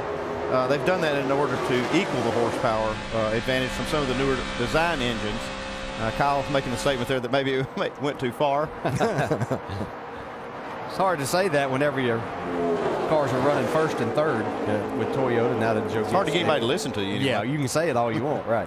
So Brad Keselowski went from being on the outside of the front row for the double file restart to getting shuffled back single file Lone Ranger on the outside. A little three-wide action for a minute in that second group. Trevor Bayne, 99. Ryan Newman, 1. Stenhouse in the 6. Steve Wallace in the 66. Yeah, Trevor Bayne doing a nice job making his way back up through the pack, up into the 13th, 14th spot, depending on which part of the track they're on. Yeah, they need to try to close the gap here. They need to try to get in line and catch that lead group. They're losing just a little bit of ground to them. That lead group will take care of itself here in a minute whenever they decide that they don't want Kyle Busch to lead anymore and they get side by side. There goes Keselowski falling back in line all the way back in 10th spot. Meantime, you mentioned Trevor Bayne, biggest mover in the race so far. Yeah, he actually missed the driver's meeting and had to start in the rear, so that put him back there. He had a reasonable qualifying effort, but Andy, they were excited about their car. Yeah, I talked to Jerry Baxter, the crew chief. They were excited about this car and how it's run, how they were excited about qualifying, and it ran well there. See, now they've lined up together, the one car, Ryan Newman and Trevor Bayne, and try to catch that group ahead. Shannon? Guys, can you say momentum? Trevor Bayne absolutely has that on his side right now. He's coming off his career best finish last week of 5th. He's moved up 3 spots in the points in the last 5 races to 10th in the standings. But guys, he really considers this his debut at Daytona, despite the fact that it's his second start. He only had 6 laps in February. They're really looking for a good run for Trevor Bayne. Made a small adjustment on that last pit stop, but he's doing a great job out there. And it's crazy up front right now. Look at these guys. I told you they'd take care of this. Yeah. They're side by side racing here. Teammates. Yep. The Joe Gibbs Racing dynamic duo, Kyle Busch, Logano. And now you see Trevor Bayne and Ryan Newman have caught this group, just like we said. That's what Carl Edwards was telling me. You could see these cars moving around. I was asking him about bump draft, and he said because the cars move around so much, he said he needed like a homing device to get in onto the back bumper to bump draft somebody because of so much movement. Right there, look at that. Logano just getting sideways again. And this is on the straightaway. Yeah, don't think these guys don't know exactly what they're doing in these things by doing that. Oh, that's right. They'll be using these moves come like the last 10 laps. Before. Yes. It's funny, I was talking to Mike Wallace this morning, and he said, you know what's the most puzzling thing about these Daytona and Talladega races? Why we always wreck on the straightaway. Whoa, who's that getting cut out of the herd? It's Carl Edwards saying, I've had enough, guys. Y'all can go. I'll get back here and ride a little while. That's okay. Carl's going below the line. That's okay to get out of the way. He's not advancing his position. That's the key thing there. Yeah, if you're going backwards, that's okay. Yeah. They don't penalize you for that. Now the question is, what exactly is going on there? Look at the cars going by that 60. That looks like something's wrong with that race car. Boyer goes to the lead. Logano's sliding back a little bit too. Yeah, Logano could only hold his breath for a lap. Yeah, remember Keselowski had fallen back? Here he is up to 3rd. Fast race car he's got. On the outside, creeping into the picture. Red numbers on the roof. Jason Leffler, while up front, here's Keselowski. What did I just say? He was back to 10th or 11th in line? Yeah. And I guess I was kind of stating the obvious since he won the pole, but it is a fast car that whenever he gets it headed in the right direction, it looks like it might take him on new tires a couple of laps to get the handling the way that he wants. Tell you, you can see that car up on the top, right in front of Junior. Looks like it's the 11 car. No, that's a 38. I can't tell. You got to be able to see the numbers. They have the same sponsor, but Jason Leffler went way up the track. Solid run for that 38 so far. He started back in 20th. I'm telling you, he is right up on that wall, though. And look at the wheels inside the fender wells, how up and down they're going and how rough the track is there. Yeah, it's extremely rough. It's a fast way because you can keep a lot of momentum up there, and you're not abusing the tires as much by running that high line, but you've got to have some help. Racing for 10th spot with Dale Earnhardt Jr. Jr.'s going to get through there. Steve Wallace racing for 11th up front, shaking out single file a little bit. Clint Boyer, the defending winner of this race, is out in front. It's been exciting so far.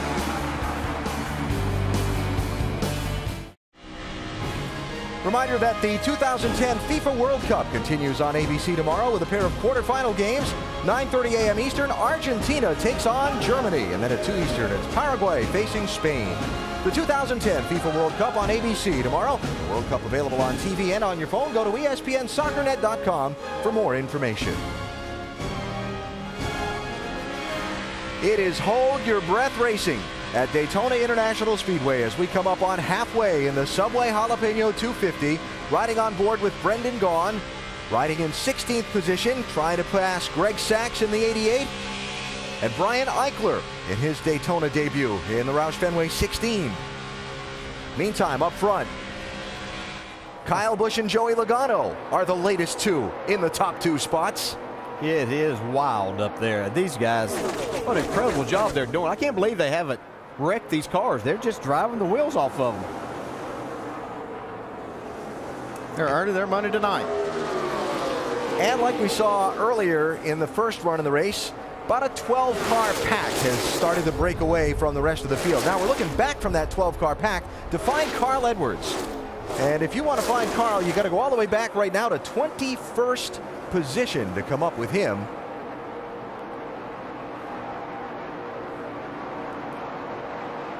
Wouldn't somebody think this might break up the Gibbs domination or something like that? I hear they all one too. And that Kevin Harvick said the most exciting thing about the debut of this new car was that Kyle Busch and Joey Logano wouldn't get to run the old cars anymore that they've been doing so much winning in. So I think we can safely say that those guys are pretty good drivers. Yeah. Look at Michael Annett. Just after this group goes by, there's Michael Annett in the 15. He's making his way back up into the, he's right now in the 15th place. All right, so all the way back to Carl Edwards. And the moment we saw kind of 9 laps ago now, where Carl was running in 7th spot and kind of bailed out going down from the start-finish line toward turn 1. He's running behind Parker Kligerman now. And again, Edwards in 21st position.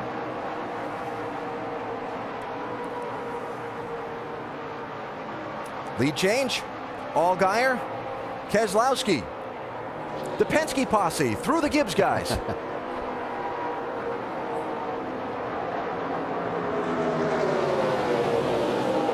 Justin Allgaier doing a nice job getting himself back up there at the front of this pack.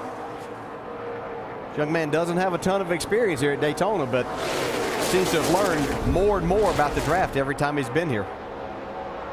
Mike? When you talk about the limited experience he has here at Daytona, well, DJ, this team tried to do something about that. They basically sequestered him and his spotter this week, Chris Osborne, to make sure they were on the exact same page. Justin was having a little bit of difficulty seeing out the front and rear window of this car. His perspective is different, so he wanted to make sure that the communication process between him and Osborne was accurate. Well, if you listen to the communication tonight, it's clearly like a play-by-play. Osborne telling him where to be and when to go, telling him which lane's moving, which lane is not, and it's obviously helping Allgaier. Allgaier's out front right now, and that Penske tandem looks awfully strong. You know, it's definitely a team effort between the spotter and the driver at these type of races, and some drivers like more or less of that kind of communication, but it really is vital to know which lines are moving and where you really need to be at a certain time. I am so impressed with that light blue and white 99 car, Trevor Bayne. He says this is basically like his Daytona debut all over again. Came here in February, only got a handful of laps into the race and got caught up in a wreck. Yeah, he got crashed early and he was running well then. I think he was very disappointed because he had a great car for the race in February and he's got a great one tonight if he can keep it clean. How cool do you think it is to him to look in the rearview mirror and see that 3 car behind him? Let's check in on Dale Earnhardt Jr. Dave? And checking in with Tony Eury Jr., his crew chief. Tony, he hasn't given you a whole lot of information, and he didn't want any adjustments on that first stop. Can you tell if he has a good race car or not? I think it's pretty good. It's just a little too free to be on the bottom there a couple times, and he's just moving around making it work. But I think we'll just tighten it up just a little bit on the next stop because definitely the bottom lane's where you need to be. Can you tell, is he playing it safe at all? It doesn't look real safe out there right now. Well, I think some of the setups of the cars were just bouncing too much, and it's just product of just learning these cars, see what happens. But I think he's going to be in good shape. We'll see what happens. Calm and cool down here in the 3-pit, guys. I watched the last lap. The Junior ran through 1 and 2 on the bottom, and he actually beat Clint Boyer through there pretty good. Looked like maybe he's found a little better line through there. If your car's free and you can hold the wheel and get through on that bottom, obviously the short way around, but if it's turning that good, probably a lot of these cars are starting to tighten up a little bit possibly, and that'll make him be able to pull away and get a good run down the straightaway. All right, got 2 Dodges down low and 3 Toyotas making a run up high. Allgaier trying to fend off Kyle Busch for the race lead. See, Kyle got to push into the corner there, but it got him loose and he had to go up the racetrack. Here comes Junior on the bottom. He's making that bottom work right now, pretty much by himself.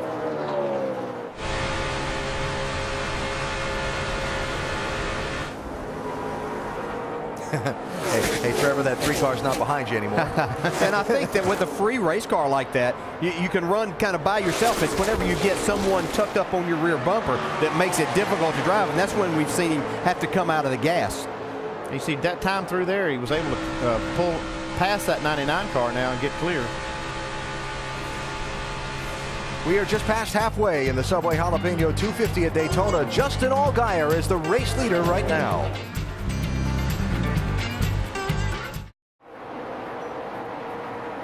And welcome back to the Subway Jalapeno 250. Let's get you caught up on what has happened so far because there has been a lot. It's the 5-hour Energy Rapid Recap. Nationwide Series new car debut tonight. A couple of Dodge Challengers leading the way. Parker Kligerman started second. Pole sitter, that'd be Brad Keselowski. Yeah, good to see these cars. Got the Mustang and the Challenger and the Impala. A lot of fun seeing the old pony cars back on the racetrack. It's also a big night, too, because Dale Earnhardt Jr. is in that Wrangler 3 car, starting third. And in a tribute to his father on lap 3, fans with 3 fingers in the air, and look who was working for the lead on lap 3. He was coming really, really hard. Brad Keselowski, though, just held on to the charge, but the 3 cars charging up through the field looks like the old times once again. Well, speaking of those Penske cars, almost a huge disaster for them. Lap 32, Allgaier and Brad K trying to get down pit road. Oh, maybe not. Yeah, Michael Annett goes for a spin there, and both of those guys last minute directions from their spotters and crew chiefs don't go down pit road, so they're not caught under the caution. Great save from both of those guys. So check this out. Penske and Gibbs, the cars have won 10 of the last 11 races, and look who's running 1-2 right now. It is Justin Allgaier and Kyle Busch, and that third car. Absolutely, but the question for me is, where did Carl Edwards go? Guys, we got to get some info on that. What happened to Carl Edwards? Paul Menard off the pace, Brad. Tear a fender up or anything? Yeah. Yeah, it pops. Yeah, it looks like the right front's down there. Well, I think Brad's question about Carl Edwards, I think Carl called in scared there for a little while. He just wanted to get out of that big mess up front. And for the lead, Kyle Busch to the outside, and this time he's got some drafting help from Junior. And Allgaier, well,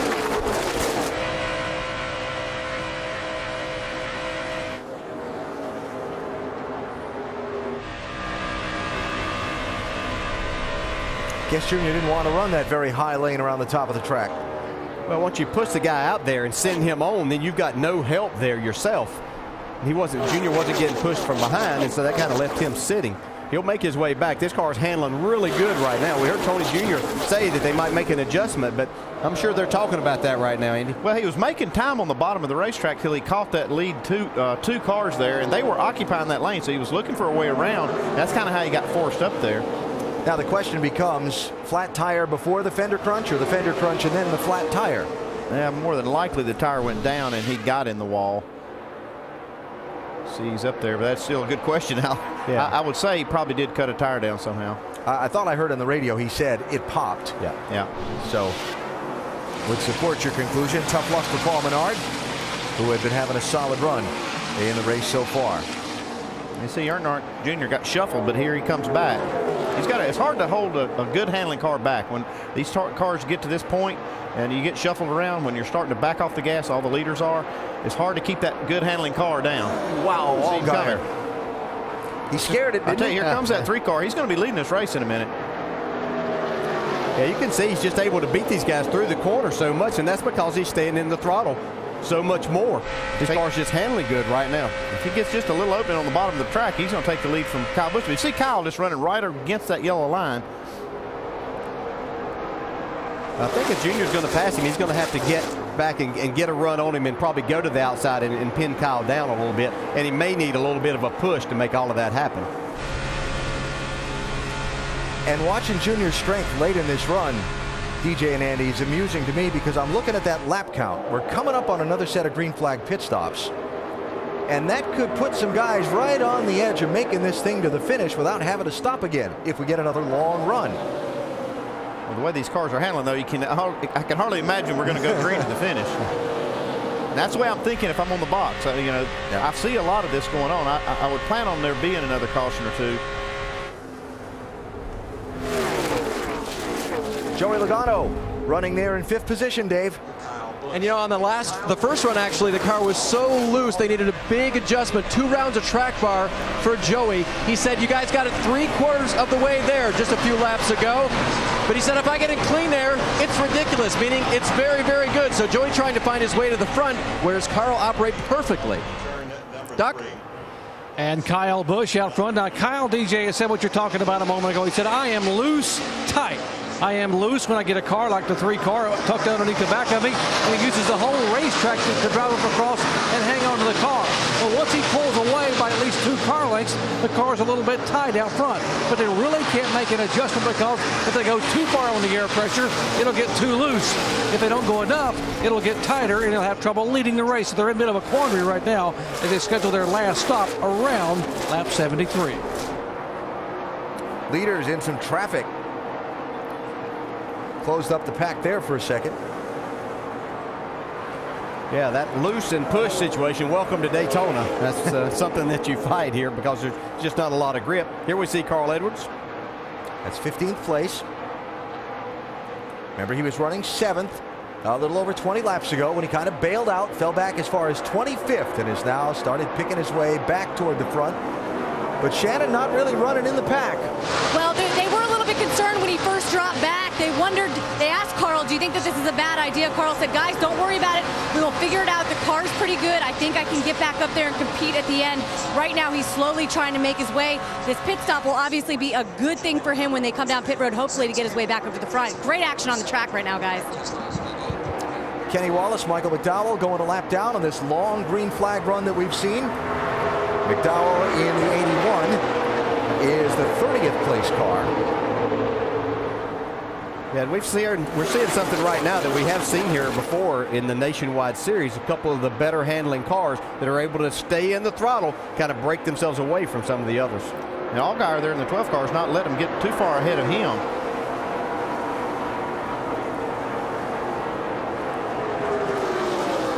Trevor Bayne had a handful. I've seen him a few times have to turn this car right when he gets in the corner. He's doing a lot of that right there. Wow, look at that thing. Man, he's just having to walk it off the corners. As you said, Andy, we've seen this a couple of times, and there's only so many times that you catch it before you just have to back out and say, okay, need to calm down. We'll get tires and adjustment on it here before long. It's Ryan Newman in the 1. Up to challenge Bayne. The bump draft for Bayne from Clint Boyer in the 1. Boyer spent a lot of time up toward the front of this pack. Trevor Bain's probably thinking, if you'd just seen me drive off of that turn 4 a while ago, you wouldn't be up here on my bumper like that.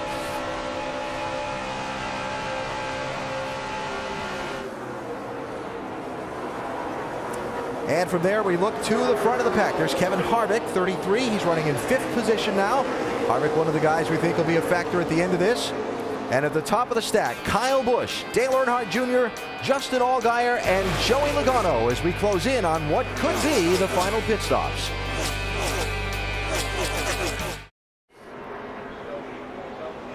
Third caution is out at Daytona International Speedway tonight. It is for debris on the back straightaway. And the pace car picks up the new leader in this race just before the caution came out. Dale Earnhardt Jr. shuffled by Kyle Busch.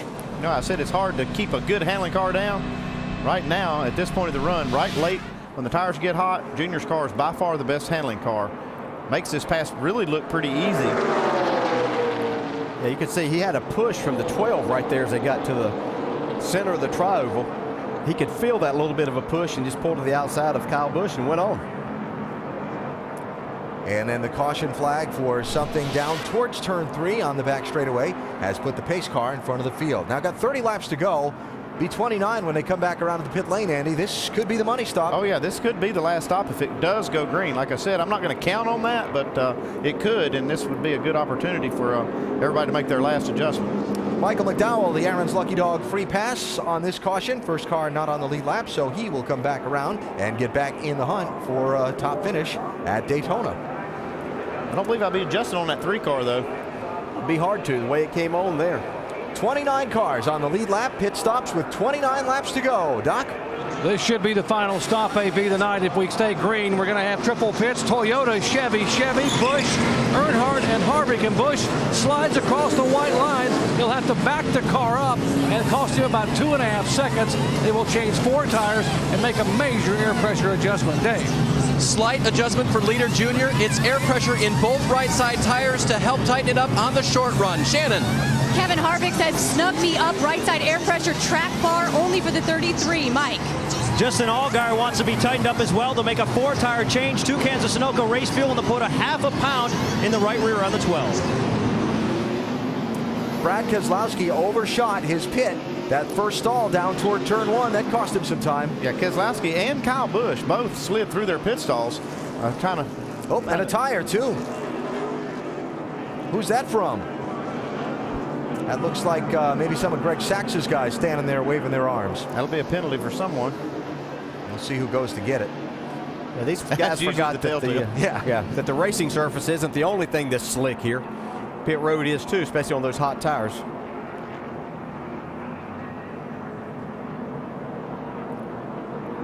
All right, so it was one of Greg Sachs's crew guys. So that'll cost the 88 car. I'll show you the championship leader, Brad Keselowski, the guy that started on the pole tonight. So he just actually underestimated the grip level there, or overestimated it. Yeah, you don't get points for parallel parking in this. Oh, same thing with Kyle Busch. Just no grip, and you don't. The brakes that they run on these cars aren't as good as like what you'd have on an intermediate track and everything. So it takes some adjusting to get used to it. And of course, they're wanting to get in there as quickly as they can, but not any grip to be had.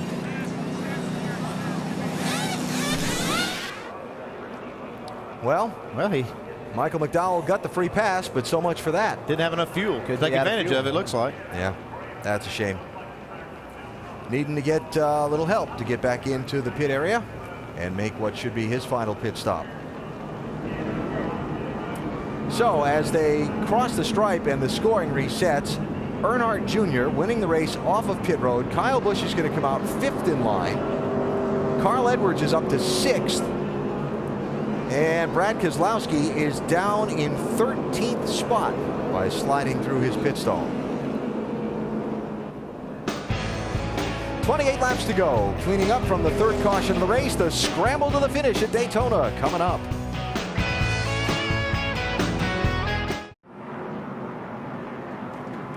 The Subway Jalapeno 250 getting ready to go back to green for what should be a frantic final 26 laps. There are the top 5 as we get set for this late race restart. Greg Sachs has got a doubleheader of penalties coming off this last set of pit stops.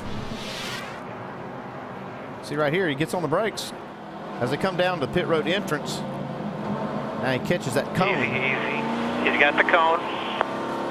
That's one penalty. Can't take the commitment cone with you. Then we saw the tire get loose on the pit road, so for either one or both of those violations, Sachs has to go to the end of the line for this restart. So it's Earnhardt Jr. inside of Allgaier.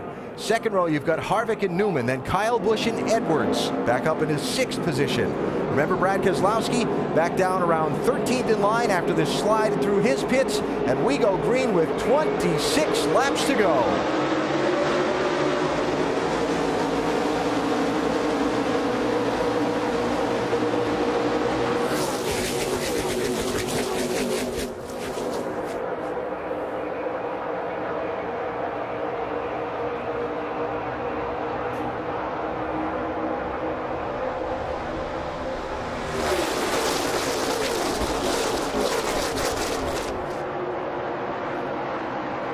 I don't know what it is about these late laps at Daytona, but you just feel the intensity build when they wave that green feel flag. it right there. Yeah, for sure.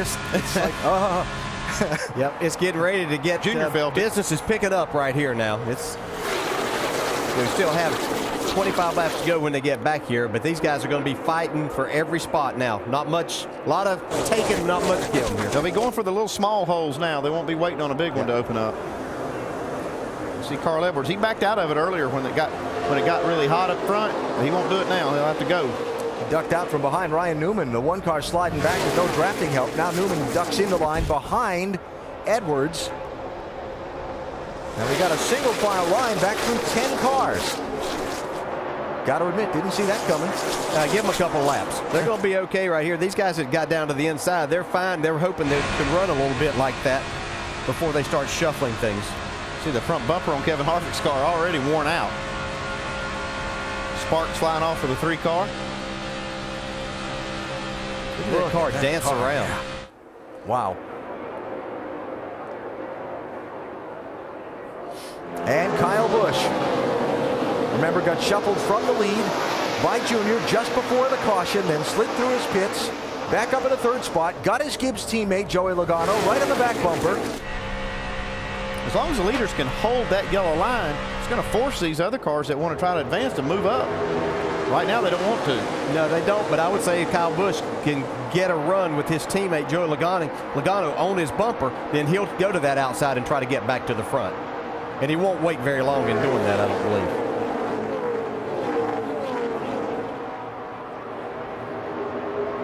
KG Kevin Harvick talked earlier today about not feeling his car had the flat-out speed for a pole contending qualifying run. He was right, thought they had the handle for the race.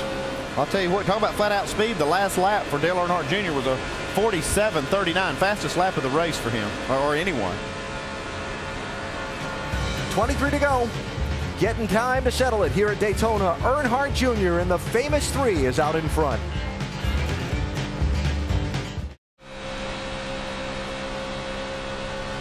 Don't forget, tomorrow morning, NASCAR Now on ESPN2 at 10 a.m. Eastern Time to get you ready for the Sprint Cup race from here in Daytona. And on Sunday, the Eyes on IndyCar Series on the historic road course at Watkins Glen. That's on ABC at 3:30 Eastern Time. From here in Daytona, this NASCAR Nationwide Series moves on to Chicagoland. That's next Friday night, 7:30 Eastern on ESPN. Hope you'll be with us for that. We are in for a great finish tonight here in Daytona.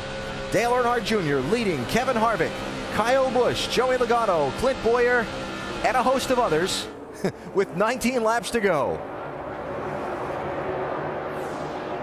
The ones that pique my interest the most are the 2 Penske cars that have gotten together on the racetrack now, 22 and 12. Remember, they started on the front row, Allgaier in the 12, Keselowski in the 22. Keselowski got shuffled some problem back. with the 12 car. His back panel, his sail panel has come loose. The back bumper, you can see it flapping. Wow. Maybe he got a little too heavy a shot. Too much bump drafting back there. Yeah. How about Ricky Ricky buffeting the spoiler, though? Yeah, Ricky Stenhouse there in the 6 car. Yep. You know, he's had his problems. That's it for a second straight up in the air. Still good. Good, your bumper came off. Yeah, somebody probably banged it off of there. Oh, there he goes. Look out. Yeah. He just lost it right there. Just all that downforce. Hang on to it. Hang on. That was a good save. Inside here. No caution. No caution. And all these guys around him. Yeah. But he's cost these guys a lot of momentum, and they've lost the lead draft. Yeah, the lead draft got away from them quite a bit now. It'll take a lap to catch up. Or to actually get back to speed, not to mention catching back up. Go ahead, Mike. Alan, listening to the radio for the 12, you could sense something like this might be coming. Not too long ago, he came over the radio and said, we are all over the place. In fact, he told his crew chief he thought there was a hole in the body somewhere because it was so aero sensitive, more aero loose and more aero tight than they were when they started the race. So Justin certainly could sense something was changing with his race car. You can see that sail panel back there. It's just making it very, very unstable. He's going to end up wrecking it again here if he's not careful. They don't test this kind of thing in the wind tunnel, so they don't know what it's actually doing. There's Chad Walter, his crew chief, getting a good look at it on the radio and getting a battle plan together for his guys when that 12 car comes to pit road. At some point, you got to figure they're going to have to. They're waiting on a caution, but the way this car's driving, they might be the caution. Yeah, and I would have to think that NASCAR's looking at this, wondering, whoa, as he gets really sideways there, he needs to just back out and take it easy and hope that he does get a caution and it's not him. What that is crazy loose. Yeah, 10 forward. You can't afford to get on the bottom here. Just pedal it nice and easy. What that half spin did, as you were talking about, was break the front 7 cars away from the majority of the pack. And that really changes the dynamic of the end of this race for all those guys trying to run for the win. So Allgaier are hanging on, as you said, hoping for the caution and hoping not to be the caution. Junior, Harvick, Busch, and Logano, front 4, trying to break away.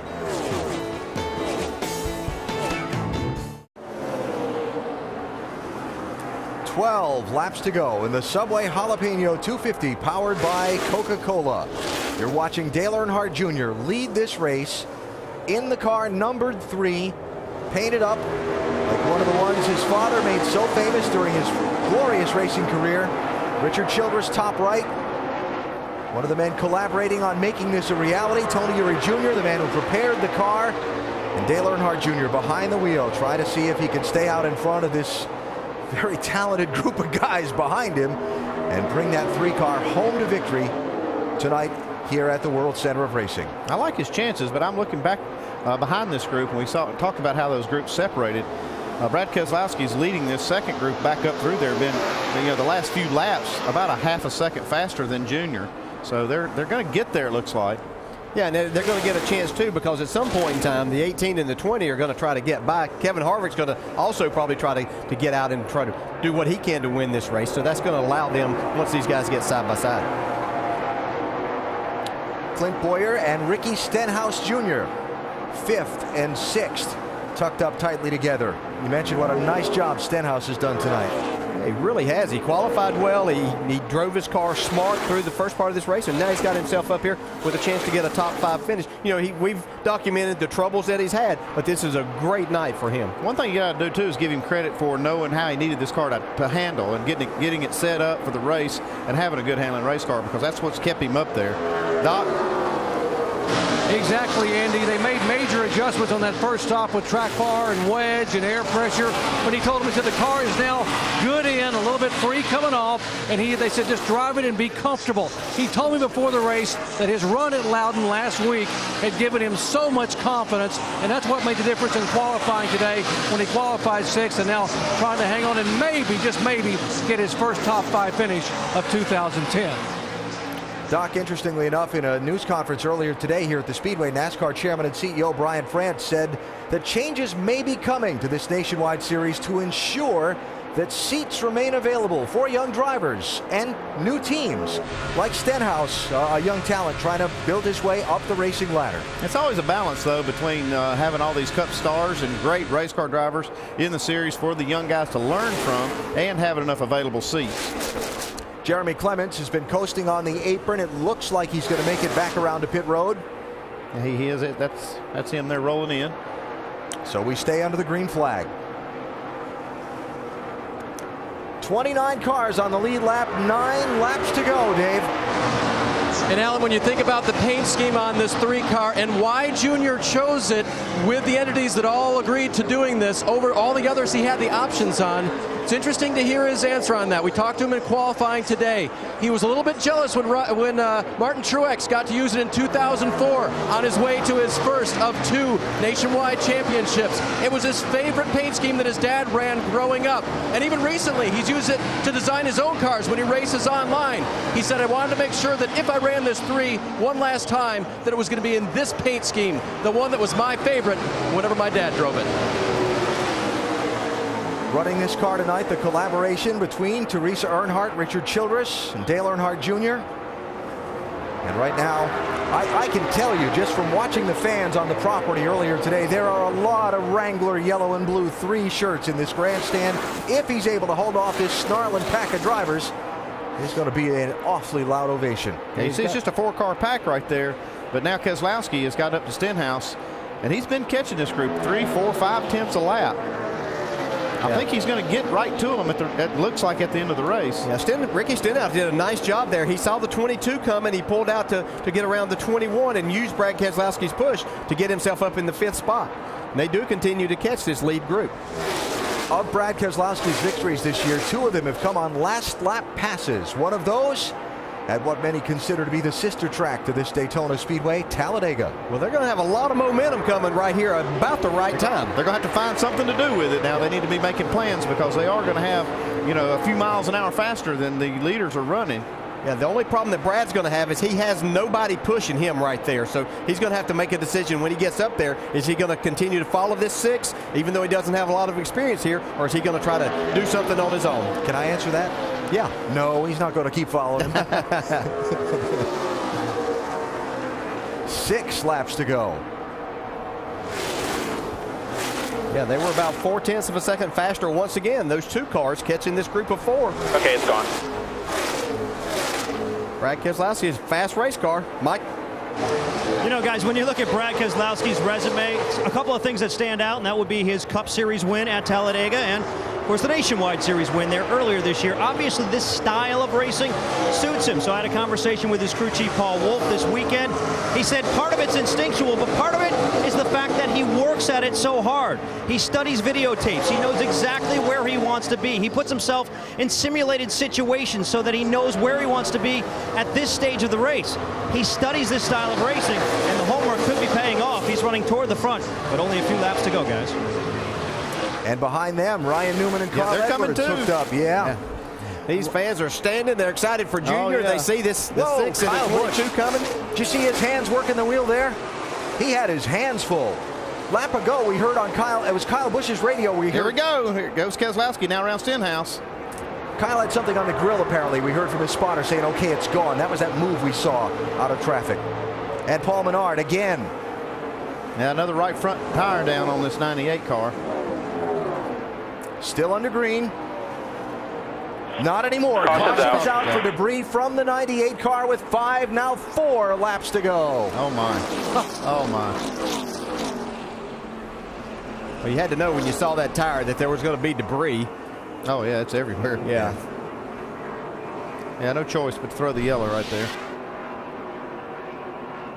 And there it went. Man, you can see that tire pop. Same spot on the racetrack, too.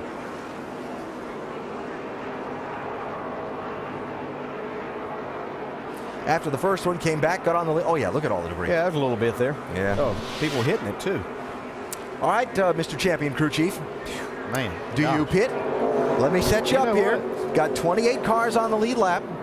You're probably looking at, if not a green-white checker finish, a very short run. Yeah. Oh, my goodness. Let me tell you, Andy, before you answer, that I did see a crew chief yesterday and was talking to him. He said that even with 5 laps to go, that tires were going to be so important with these cars, with the way they drive, that they were going to have to come get tires. Yeah, and you see all the debris, too. That's going to probably make my decision to come get the 4 tires. If I was on the fence after driving through all this debris field, I would really want tires, but man, that's such a tough decision. And so I'm figuring that with the amount of time it's going to take to clean up all that debris, we are probably looking at a green-white checker. Yes, more than likely. The thing is, I'm looking at the lap times, and they were still running, very fast lap times, which tells me they were on the throttle pretty good. So it'll be tough. And I would say you'll see some cars stay out right here, but you're going to see some pit stops as well. Again, 28 cars on the lead lap. Here comes the field. Pit road is open. Now we find out. And Harvick looks. Kyle Busch takes it and brings a bunch of cars with him. Yes. 6 staying out at least at the front, Doc. And originally, Kyle was going to follow the leader and do only what the leader did. In fact, Jason Reckles said, if you come, we're going to go 2. And Kyle called it off, said, no, I want 4 tires if I come, and I may just come. So he did 4 tires, no changes. Let's go down to Mike. And Ryan Newman also on pit road looking for some fresh rubber right side onlys for the 1 car. Carl Edwards on pit road. Justin Allgaier getting that back panel repaired as best they can. I have nine cars not stopping on this, and included Dale Earnhardt Jr., Kevin Harvick, Joey Logano, and Brad Keselowski. Oh, what a finish this is going to be. Yes, sir.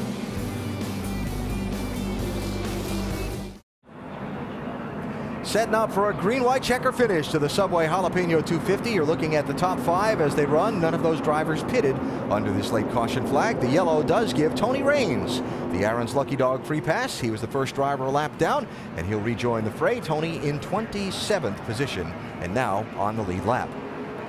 In-race reporter Kevin Harvick's one of the guys who decided not to pit, DJ. Kevin Harvick, Dale Jarrett, you have a copy? Forward, Dale. Well, we're towards the end of this race. First impressions of the new car. It's been a heck of a race. They are fun to drive. They're definitely not easy to drive, but I think that's what makes it fun. It's been a fun race to be a part of so far, and hopefully we can have a good finish here. Well, now you're following that blue and yellow number 3. Are you just kind of playing a cat and mouse game with him? Do you know when you're going to try to make your move? Really like to see a Chevrolet win, whether it's us or the 21 or the 3. But we're going to get split up right here on this restart, so we'll see what happens. Okay, Kevin, good luck. Guys. I say whatever plan he had for making that move changed when that yellow flew. 1 lap to go. We just heard from Kevin Harvick, who did not pit under the yellow. Let's hear from Kyle Busch's team. They called him in from 3rd, Doc. Yeah, Jason Ratcliffe, you left it up to your driver to stay out or come in. He chose to pit. Why? I think for several reasons. You could see it. Everybody was just lined up. You had what you had.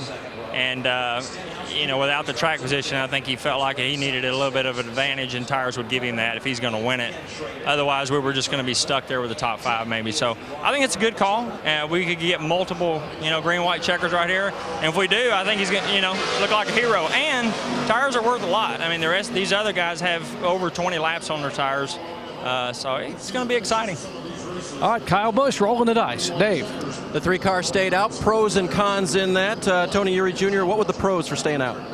I mean, you got track position here and 2 laps to go. All you got to do really is make it back around here to the white, and if something happens, it's over. So, our car's been better on the long run than it has on the short run. So, we just took the track position. We'll see if he can hang him off and see what we can do. Good on those old tires. And Junior did request to the 20 team, have Joey push me really well, but don't spin me out. Yeah. All right, so to reset it for you, the top 8 drivers did not pit for tires. You're looking back through that at the top of the screen. Sorensen's dropping back, pitted too soon. You got Newman and Steve Wallace and Steve Arpin in the 166 and 7 that just changed 2 tires. Then Kyle Busch. By the time Sorensen drops back, he's going to be 12th for the restart for the green-white checker. Last 5 July Daytona races ended with a green-white checker, keeping the trend going tonight. Let's also mention the rules for the green-white checker. Once the leader has taken the white flag, if the caution waves at any point after that, the race is over. If the caution comes out before the leader takes the white flag on the track, then we'll try it again. Up to 3 times. Pace car off. Earnhardt, Harvick, Logano, Keselowski, Stenhouse, Sachs, green flag. Whew. Junior wanted to push, and he got it right from the very beginning. Man, Joey Logano was all over him.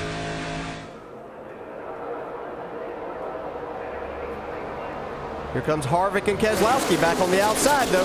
Brendan Gaughan bobbing into the outside lane, coming into the picture. 62 car with a push from Clint Boyer. Whoa. Contact there. They keep him straight for now. That was Kligerman on the back of Harvick.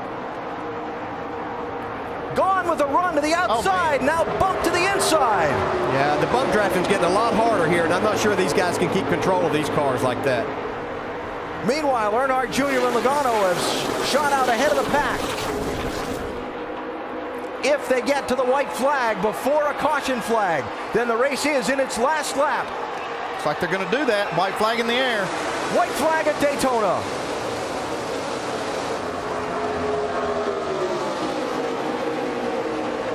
Stenhouse in the mix in the 6 car. If those front two get side by side, that could open the door for Stenhouse in that 6. He's had a great run all night. Kyle Busch still bottled up back in traffic. He's 11th. It's like Logano might be waiting until turn 4 here. He's getting a run right now. Stenhouse pushing. Here goes Keselowski. Got a wreck in the 3. Keep digging. Keep coming. There is a car in the wall behind them. Here they come to the checkered flag. You got him, man. And Earnhardt is going to drive a number 3 car to victory lane at Daytona again. Dale Earnhardt Jr. wins.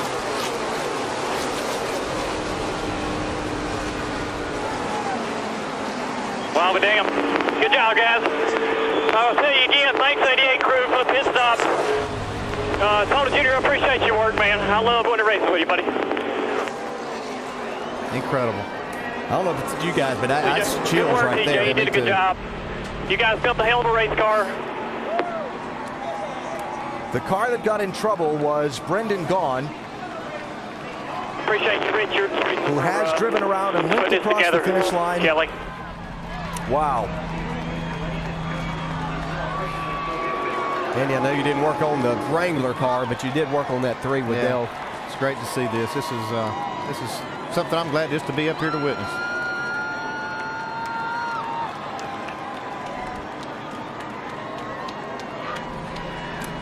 The emotion from Tony Eury Jr. after his car took the checkered flag. Mike? And Tony Eury Jr. collecting his thoughts right now, wiping a tear from your eye. What does this mean?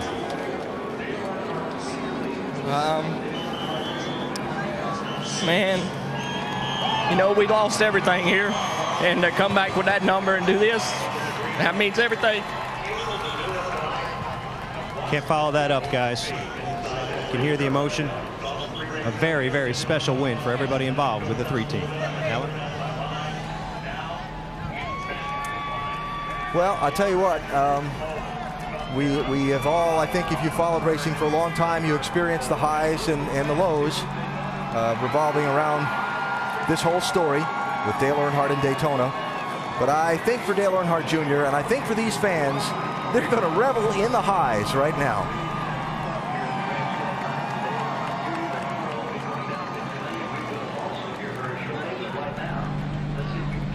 This is something Junior needed too.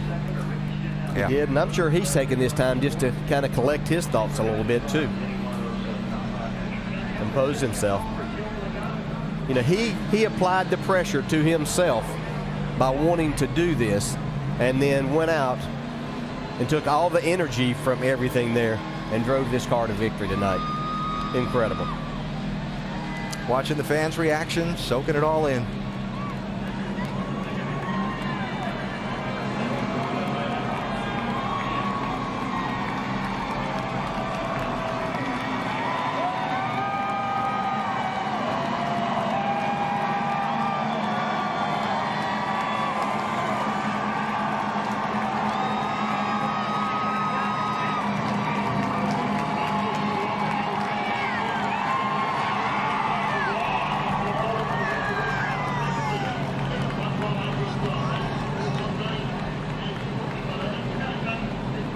Can only guess what's going through his mind right now.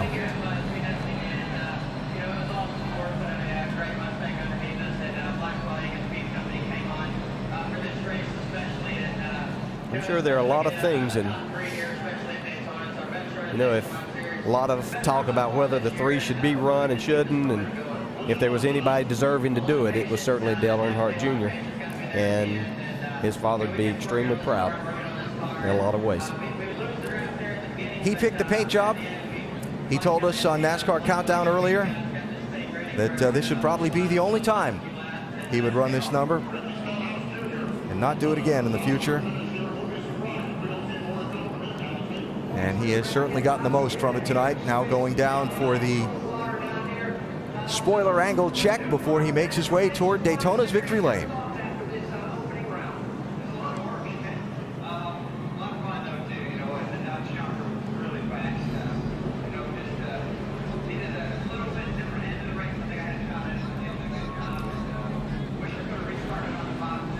And all clear, and on he goes. And as I say again, I can only imagine the thoughts that are going through his mind on that cool down lap. And while he drove around, his crew all waiting for him.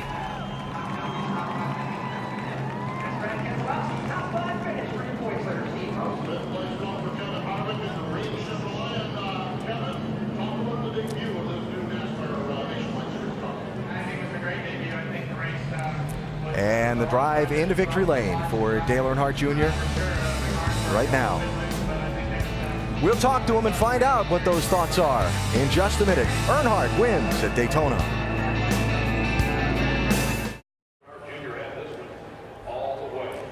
Dale Earnhardt Jr. driving into victory lane a moment ago and climbing out of his car, much to the delight of the fans, to celebrate with his crew.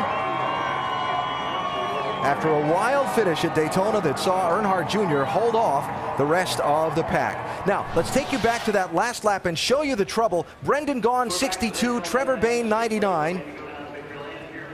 Oh, got clipped just barely by the 99. See, Trevor Bayne gets a lot of damage also. And that was all behind the leaders, up at the head of the pack. The caution flag did not get waved, and the lead pack steamed to the finish line. Junior had enough to hold off Logano, Stenhouse, Keselowski, and all the rest. And Dale Earnhardt Jr. has won tonight here in Daytona. We go to our Wrangler Victory Circle now and hear from tonight's winner. So, safe to say you were anxious to get out and celebrate this great victory? Yeah. I don't know where to start, who to start thanking. Liz is so long. I want to thank Wrangler first off. I told him I wanted to run this paint scheme this year. I didn't, we weren't asking for more money. We just carve off a little bit of what we had in the personal service agreement and we'd make it work. I love working with them. They're such a great company. So I want to thank them. I want to thank, in no uncertain order, Rick Hendricks Motors, the engine program stepped it up for us, and that's what wins races here. So I want to thank those guys. They deserve a lot of credit. I want to thank the fans here tonight. I didn't want to do a burnout and tear the motor up because we got to learn what we gained on the motor, take it back, and try to figure out how we can make it better, see how the wear was and stuff. But I want to thank the fans for coming out. It was a great crowd.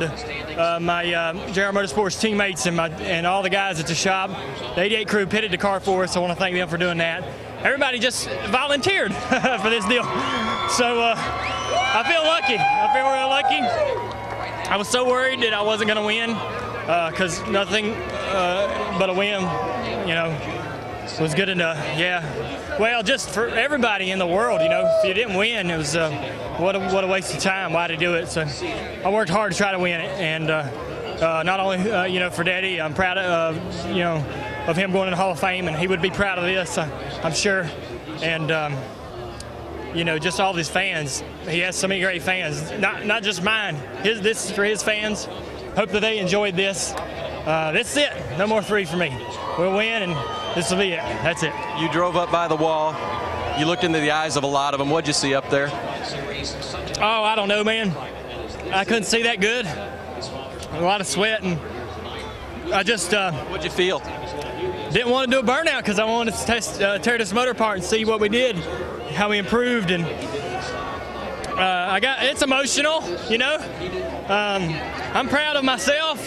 I'm proud of,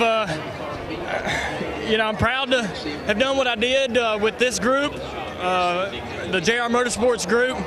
I'm proud for Richard and Teresa and everybody who was associated. It came together to make this happen, but mainly the fans. I hope that they really got a lot out of this. and because it was trying emotionally to put it together. I'll quit yapping. You know, y'all go interview the rest of them guys. We're glad. We're happy. Thanks for everybody that tuned in. It was a good race, and I enjoyed it. We're glad you put the 3 back in victory lane. I know a lot of people are, Dale. And as we look back up here, I think Doc is caught up with Richard Childress right over there. Let me just ask you real quick. Sure. When you gave him a hug, what was that like with Richard? Well, he just said that Daddy would be happy, real happy. And who would know better than him? I feel the same way, but I never knew what I was going to get with Daddy sometimes. But he was a loose cannon. But Richard and him were great buds, and you know, I don't know how this happened. You know, we didn't have the best car early in the race. The 20 car had to run on the back straightaway. I thought the race was over. The 6, he ducked out to try to look, and the 6 didn't go, so he pulled it back in. Who knows what would have happened there, but these things are a lottery, and I just feel real lucky to have won the race and the whole package with the car and team and Richard and everybody else, just real emotional. But I'm glad for him. Here, I want everybody just to be happy. You know what I mean? That's all I want. I think they will be, because you have a heavy right foot and big shoulders to do this, Junior. Thank you. Let's go to Doc. Just a few feet away from where Dale Jr. is celebrating Richard. So many wonderful memories. So what does it mean to you now to see that 3 car back in victory lane? Well, it's really special. You know, I know how much has been put into this by Dale Jr., Kelly, their whole race team. And when Kelly came to us and put it together, I thought it was a great tribute to Dale. To see Dale Jr. here in Winter Circle tonight, the look on his face brought back many memories of when I saw the Dale Sr. here. Talk about the memories. I didn't think I'd ever see you with the black 3, blaring a hat with a black 3 on it. You said 10 years ago you probably would not have a 3 car on the racetrack again. You brought it tonight, and what did you think when you saw that car go to the top of the board like the old days? Well, when you see the 3 up on the board at Daytona, it brought back a lot of memories. Dale Jr. ran the 3 for us here in 2002 and won the race here, and here he is tonight, won another race, so it's special. Would you consider running it again or down the road in the future? I mean, it was such a special night for the fans who enjoyed it so much, and obviously it brings back some success for RCR, Teresa Earnhardt, and Dale Jr. No, we don't have no plans on running it. My grandsons run it. Both of them run it. One runs it in the truck and the other one in the K&N series, but we don't have any plans of bringing it back anymore. Dale Jr., when asked a moment ago, said you told him when he came into victory lane his daddy would be very, very proud of him tonight. Obviously, I know Dale looking down. If he were here, what do you think Dale Sr. would say right now? He'd be very proud. He's very proud of his whole family and everything they've accomplished, and a lot more wins in there for Dale Jr. Richard Childress, championships, wins at Daytona. He was a part of this whole process along with Teresa Earnhardt, Kelly Earnhardt, and Dale Earnhardt Jr. Bringing back some wonderful memories, Alan, and bringing back the colors and the victory for Earnhardt here at Daytona. A great night here at Daytona, Doc. You heard Dale Earnhardt Jr.'s words a minute ago. Winning was everything tonight. And he got to the checkered flag first in that number 3 car at Daytona.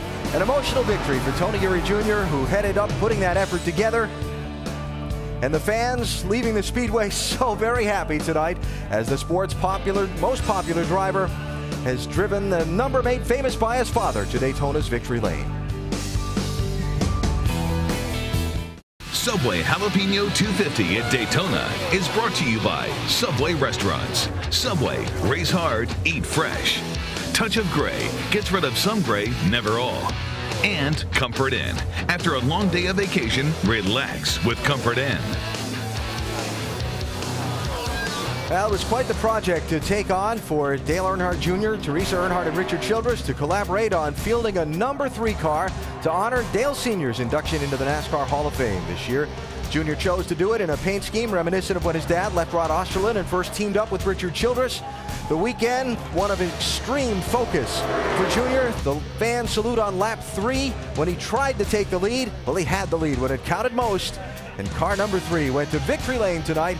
And a special moment for Earnhardt Jr. and Richard Childress tonight as they have won here at Daytona. Talked about just before the start of the race, how when you look at the record books, the first 2 lines in the Nationwide Series rundown at Daytona are Earnhardt and Earnhardt.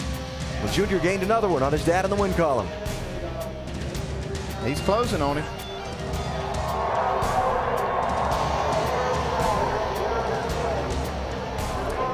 Moment of acknowledgement to the fans on the window of the car just a moment ago. And so Dale Earnhardt Jr. with that number 3 atop the scoring pylon tonight. Now, that's the big story. Let's talk about some of the other headline makers tonight. Shannon is with Joey Logano. Well, if you have to finish second at Daytona, probably the best person you want to finish second to is that number 3 car. Joey Logano, everyone was holding their breath on that last lap. What was it like for you? Man, I was trying to win it. I'm not going to lie. I was trying as hard as I can, and I had a good restart and pushed a 3 way out there. And I said, all right, this is going to be good. When the 6 gets back to me, I'm going to have something to be able to pass him here. And, my whole plan was to get him into 3, get the run down the back straightaways. That's where I was gaining my biggest run throughout the whole day. And get him into the turn and side draft him and try to win the race that way. And the 6 was coming to me, he got to me. I was like, all right, here we go. And I started peaking high just so he knew it. And then I saw him peaking low. So I was like, he's not going to go with me, I don't think, here. So, I felt like I was going to get hung out. So I went back to the bottom. And when I went back to the bottom, I shoved the 3 out. So I guess the good news is I probably gained a lot of fans by getting the 3 back in victory lane, which is pretty cool to see the 3 back in victory lane, by the way. But I wanted to get the Sport Clips Toyota in victory lanes. I thought that'd be cooler for me. But, it's cool, but, I want to win races. Second doesn't mean much to me in a nationwide car, so I want to have trophies. Joey Logano definitely wants to get to victory lane, but pretty cool to push that 3 there. Mike? And your championship leader, Brad Keselowski, very much in the thick of things at the end of this race. It came down to restart. You were on old tires. What was that like? Well, the tires are just worn out, and Kevin was spinning his tires, Dale was spinning tires, and you just don't want to run into each other and cause a big wreck and ruin our day. So came with a solid finish. Feel like we had one of the best cars, and just didn't quite catch the right brakes, but really proud of everybody at Penske Racing. They've been working hard and building this new car. Has got all these guys on overtime, and they busted their butt and gave me one of the best cars. So kudos to them, and congratulations to Dale. He's a good friend of mine, so glad to see him back in victory lane. And kudos to Brad Keselowski. His championship point lead now 277 markers, the largest lead he's had all year, Alan. A gain of 30 on the night at Daytona. As we look at the standings, talked about whether Brad would yard Carl Edwards or Carl would gain a chunk of ground. Well, kind of a standoff, which doesn't do anything good for Carl's championship hopes at this point in the season. More post-race from Daytona in just a minute.